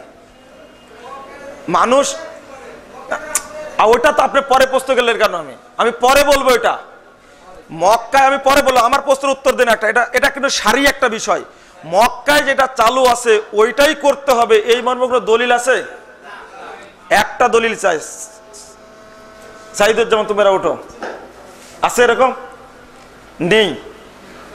মুসলিম উম্মাহকে নির্দেশ দেওয়া হয়েছে পবিত্র কোরআন এবং সহিহ হাদিসে যা আছে তাই মেনে চলো। তুমি মক্কায় এখন চালু আছে সৌদি আরব রাজতন্ত্র, জায়েজ রাজতন্ত্র, এটা তো বুঝছেন ভালো করে। আজ থেকে 86 বছর আগে এই মক্কায় কাবা ঘরে 4টা মুসাল্লা ছিল। কয়টা? একদিকে হানাফি, একদিকে শাফি, একদিকে হাম্বলি, একদিকে মালিকি, 4টা মুসাল্লা ছিল। এই ব্যাপারে আপনার জানা আছে কি? হ্যাঁ কারোই জানা নাই? এটা ছিল, এটা ছিল। ওটা কি জায়েজ? ওই এখন তো নাই, এখন তো নাই, তাই বলবেন যে চলবে না। কিন্তু আগে যে ছিল 556 বছর টিকে ছিল, এটা 556 বছর। এখন তো কেবল 86 বছর হয়েছে। তাহলে আমি বলবো ওইটাও জায়েজ। তাহলে বাইতুল মুকাররমে 4টা মুসাল্লা করেন, অন্তত 2টা করেন, একবার আহলে হাদিসরা পড়বে, একটা হানাফিরা পড়বে, এটা করেন। অথবা একবার দেওবন্দি পড়বে, একবার বেরলভিরা পড়বে। তা তো করা যাবে না। মক্কায় চালু থাকলে করতে হবে। কে বলেছে? এক, মক্কায় চালু। আজকে আমি 20 রাকাত তারাবি পড়বো। আজকে আপনার সব চলেন বাইতুল মুকাররমে, চলেন 20 রাকাত তারাবি পড়বো। মক্কায় চালু আছে তাই পড়বো, সামাজিকভাবে মেনে নিলাম। তো মক্কায় 20 রাকাত তারাবি যেভাবে হয় ওইভাবে পড়বো। ইমামকে আল্লাহু আকবার বলে রফল আয়দান করে বুকে হাত বাঁধতে হবে। ইমামকে বলতে না বলতে দাও, আমি বলি আগে শেষ করি। যেভাবে ইমাম রফল আয়দান করে, রফল আয়দান করতে রুকু থেকে ওঠার পরে, রুকুতে যাওয়ার সময় রফল আয়দান করতে হবে, আমিন জোরে বলতে হবে বাইতুল মুকাররমের ইমামকে, শর্ত এটা। যেভাবে পড়ে ওইভাবে আমাকে পড়তে হবে, এতটুকু ব্যতিক্রম হওয়া যাবে না। শুধু রাকাত দেখলেন কেন, চিটাগঙ্গে বলেছিলাম, তখন বলেছেন তাহলে তো আমার ইমামতে আউট হয়ে যাবে। প্রথম। দ্বিতীয় কথা হলো মক্কায় শুধু 20 রাকাত তারাবি চালু আছে, আর কিছু চালু নেই, আরো চালু আছে। 87 রাত্রিতে আমরা পূজা করি মাত্র এই দেশে, কিন্তু ওখানে তো 5টি রাত্রি জাগা হয়। আপনারা 5 রাত জাগেন না কেন, মাত্র 1টি রাত জাগেন কেন? ওখানে 100 সমপরিমাণ খাদ্য বস্ত্র ফেতরা দেওয়া হয়, আর বাংলাদেশে ইরাকি সা অনুযায়ী আধা সা ফেতরা দেওয়া হয়। কেন? মক্কাতে 12 তাকবীরে ঈদের সালাত হয়, আমরা 6 তাকবীরে পড়ি কেন? ও কথা চলে আসলো এবার, কথা চলে আসলো এবার। তুমি তো এই জায়গায় এবার সোজা হলে, এতক্ষণ বলার কি দরকার ছিল আমার? তাহলে আমার তো কথা এটাই, আমার এত এত বলার তো দরকার ছিল না। জি, কথা তো এটাই। হ্যাঁ, আমি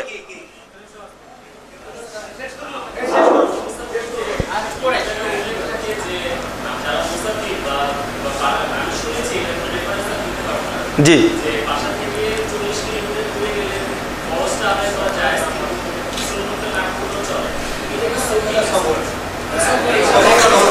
না, এটা এটা এটা সুন্দর প্রশ্ন। এটা একবার কমন প্রশ্ন যে মুসারিফের অবস্থায় সালাত কসর করলে জহর 2 আসর 2 পড়লে সুন্নাত পড়া লাগবে না। সফর অবস্থায় শুধু ফরজ সালাতের মানে ফজর সালাতে 2 রাকাত সুন্নাত, বেতের তাহাজ্জুদ চলে, আর অন্য কোনো সালাত চলে না।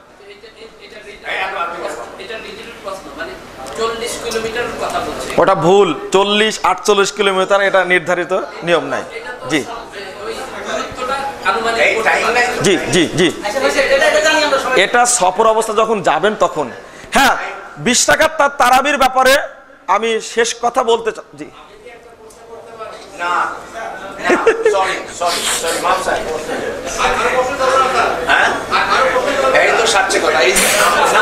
এখানে 2টা প্রশ্ন করে শেষ করে দিব। আমি লিখি না, আমাকে আপনি বলছিলেন যে ধরো উপস্থিত প্রশ্ন থাকবে না, আমি এই কথা বলি নাই, কেউ সাক্ষী দিতে পারবে না।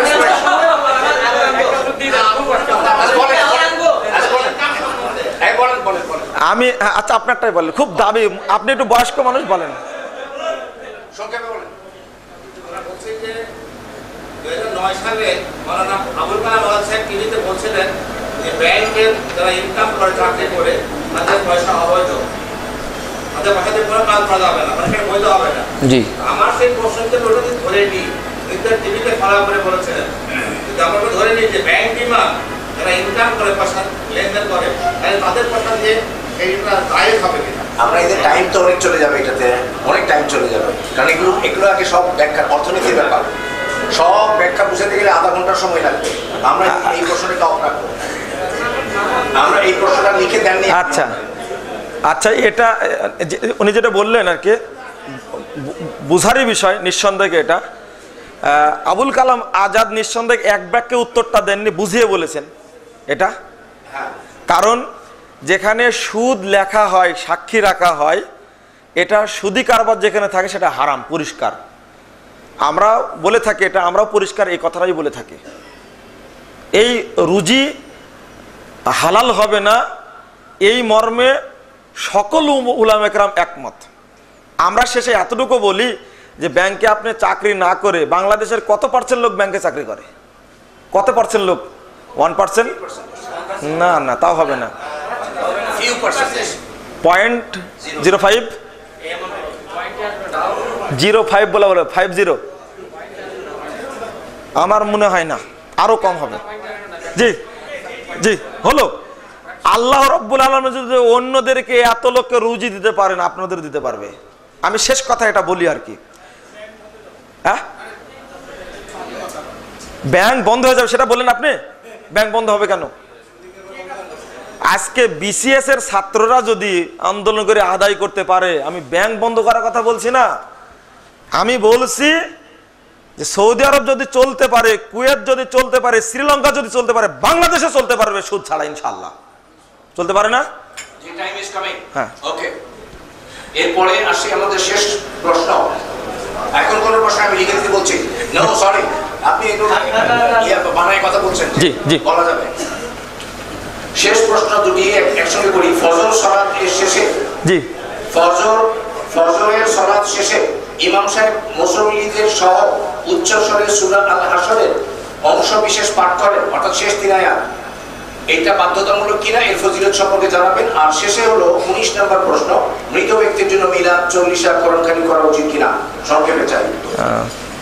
মৃত ব্যক্তির জন্য 40 কোরআনখানি এগুলো রাসূল সাল্লাল্লাহু আলাইহি ওয়াসাল্লামের যুগে ছিল না, সাহাবীদের যুগে ছিল না, তাবেঈদের ছিল না। 625 হিজরিতে এটা চালু হয়েছে। এটা বেদাতি কারবার, কোনো মুসলিমেরা করবে না।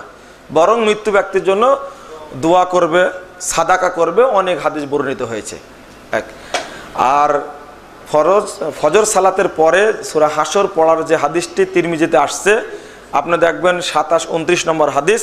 এই হাদিসটিকে ইমাম তিরমিজি নিজেই গরিব বলেছেন, জয়ীব বলেছেন। এটা এর সনদে একজন রাবি আছে, আলী ইবনু যায়েদ ইবনু জুদান।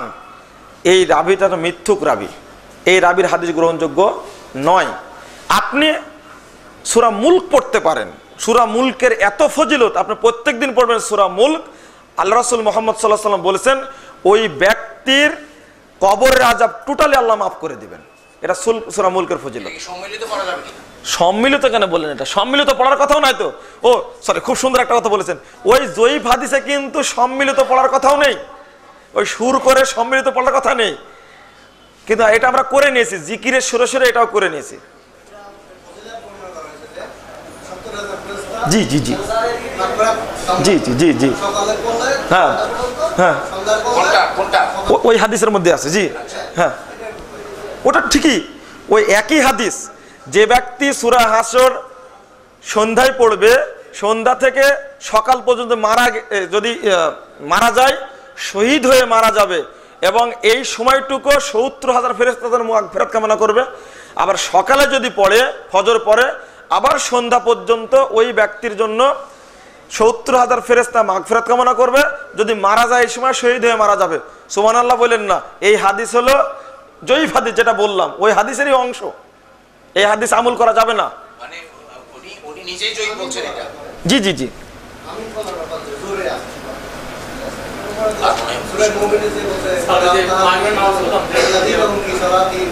জি আচ্ছা। আমি যেটা বলছি আপনাদের, আপনি যে অনেক ঘুরে প্রশ্নগুলো করছেন আর কি, আমি আপনাকে না অনেক ঘুরে প্রশ্ন করছেন আপনি, আমি আপনাকে বলছি যে কিছু বই পড়েন আপনি। যেমন এই কথাটা বলছেন, আমি বলছি যে এই আয়াতটা নাজিল হয়েছে কার প্রতি?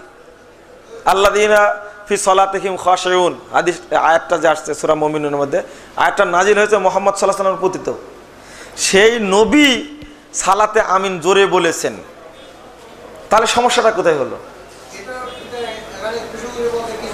আচ্ছা, আমিন বললে কি সালাতে খুশু খুজুর, হ্যাঁ আসতে বললে কি হবে না? জোরে রাসূল বলেছেন, জোরে আপ বললে কি হবে সেটা বলেন। আল্লাহ নবী তো জোরে বলেছেন, তো জোরে বললে সমস্যাটা কোথায়? আচ্ছা ঠিক আছে, আসতে বলার দলিল নাই যে ভাই, আপনি যে বলছেন, আমি তো আপনার কথাটা ক্রিয়েট করব।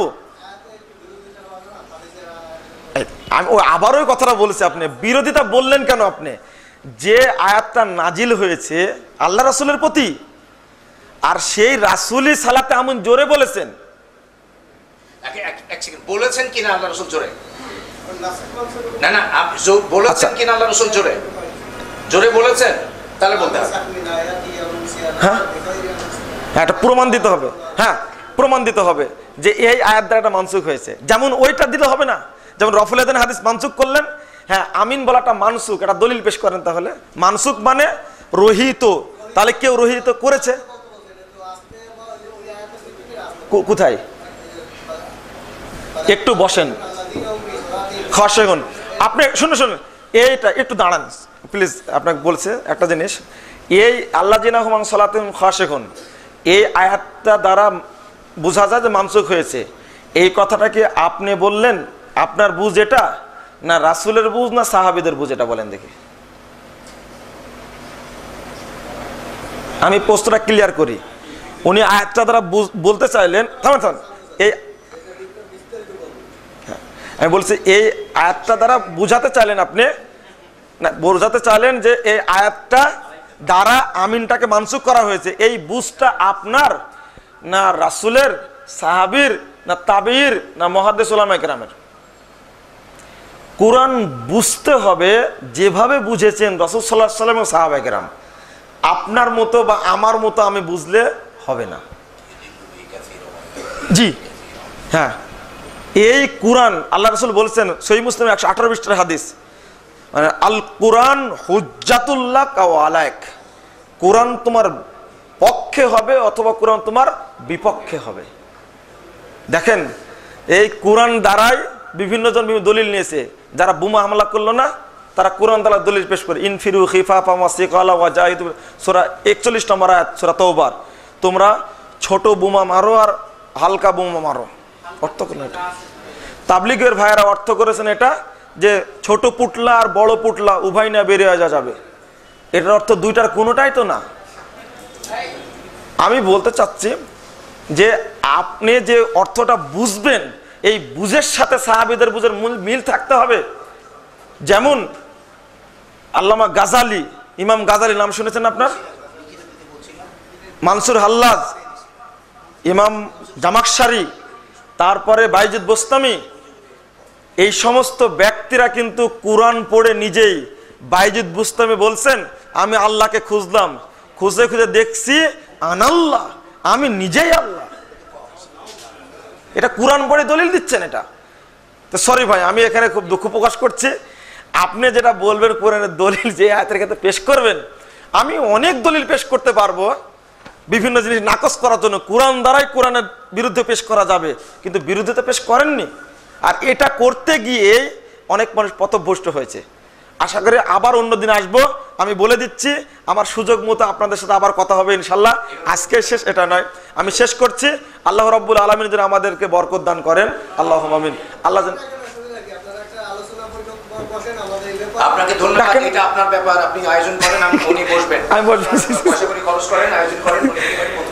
আচ্ছা ঠিক আছে। সুবহানাকাল্লাহু ওয়া বিহামদিকা আশহাদু আল্লা ইলাহা ইল্লা আনতা আস্তাগফিরুকা ওয়া আতুবু ইলাইকা। ওয়াসসালামু আলাইকুম ওয়া রাহমাতুল্লাহি ওয়া বারাকাতুহু।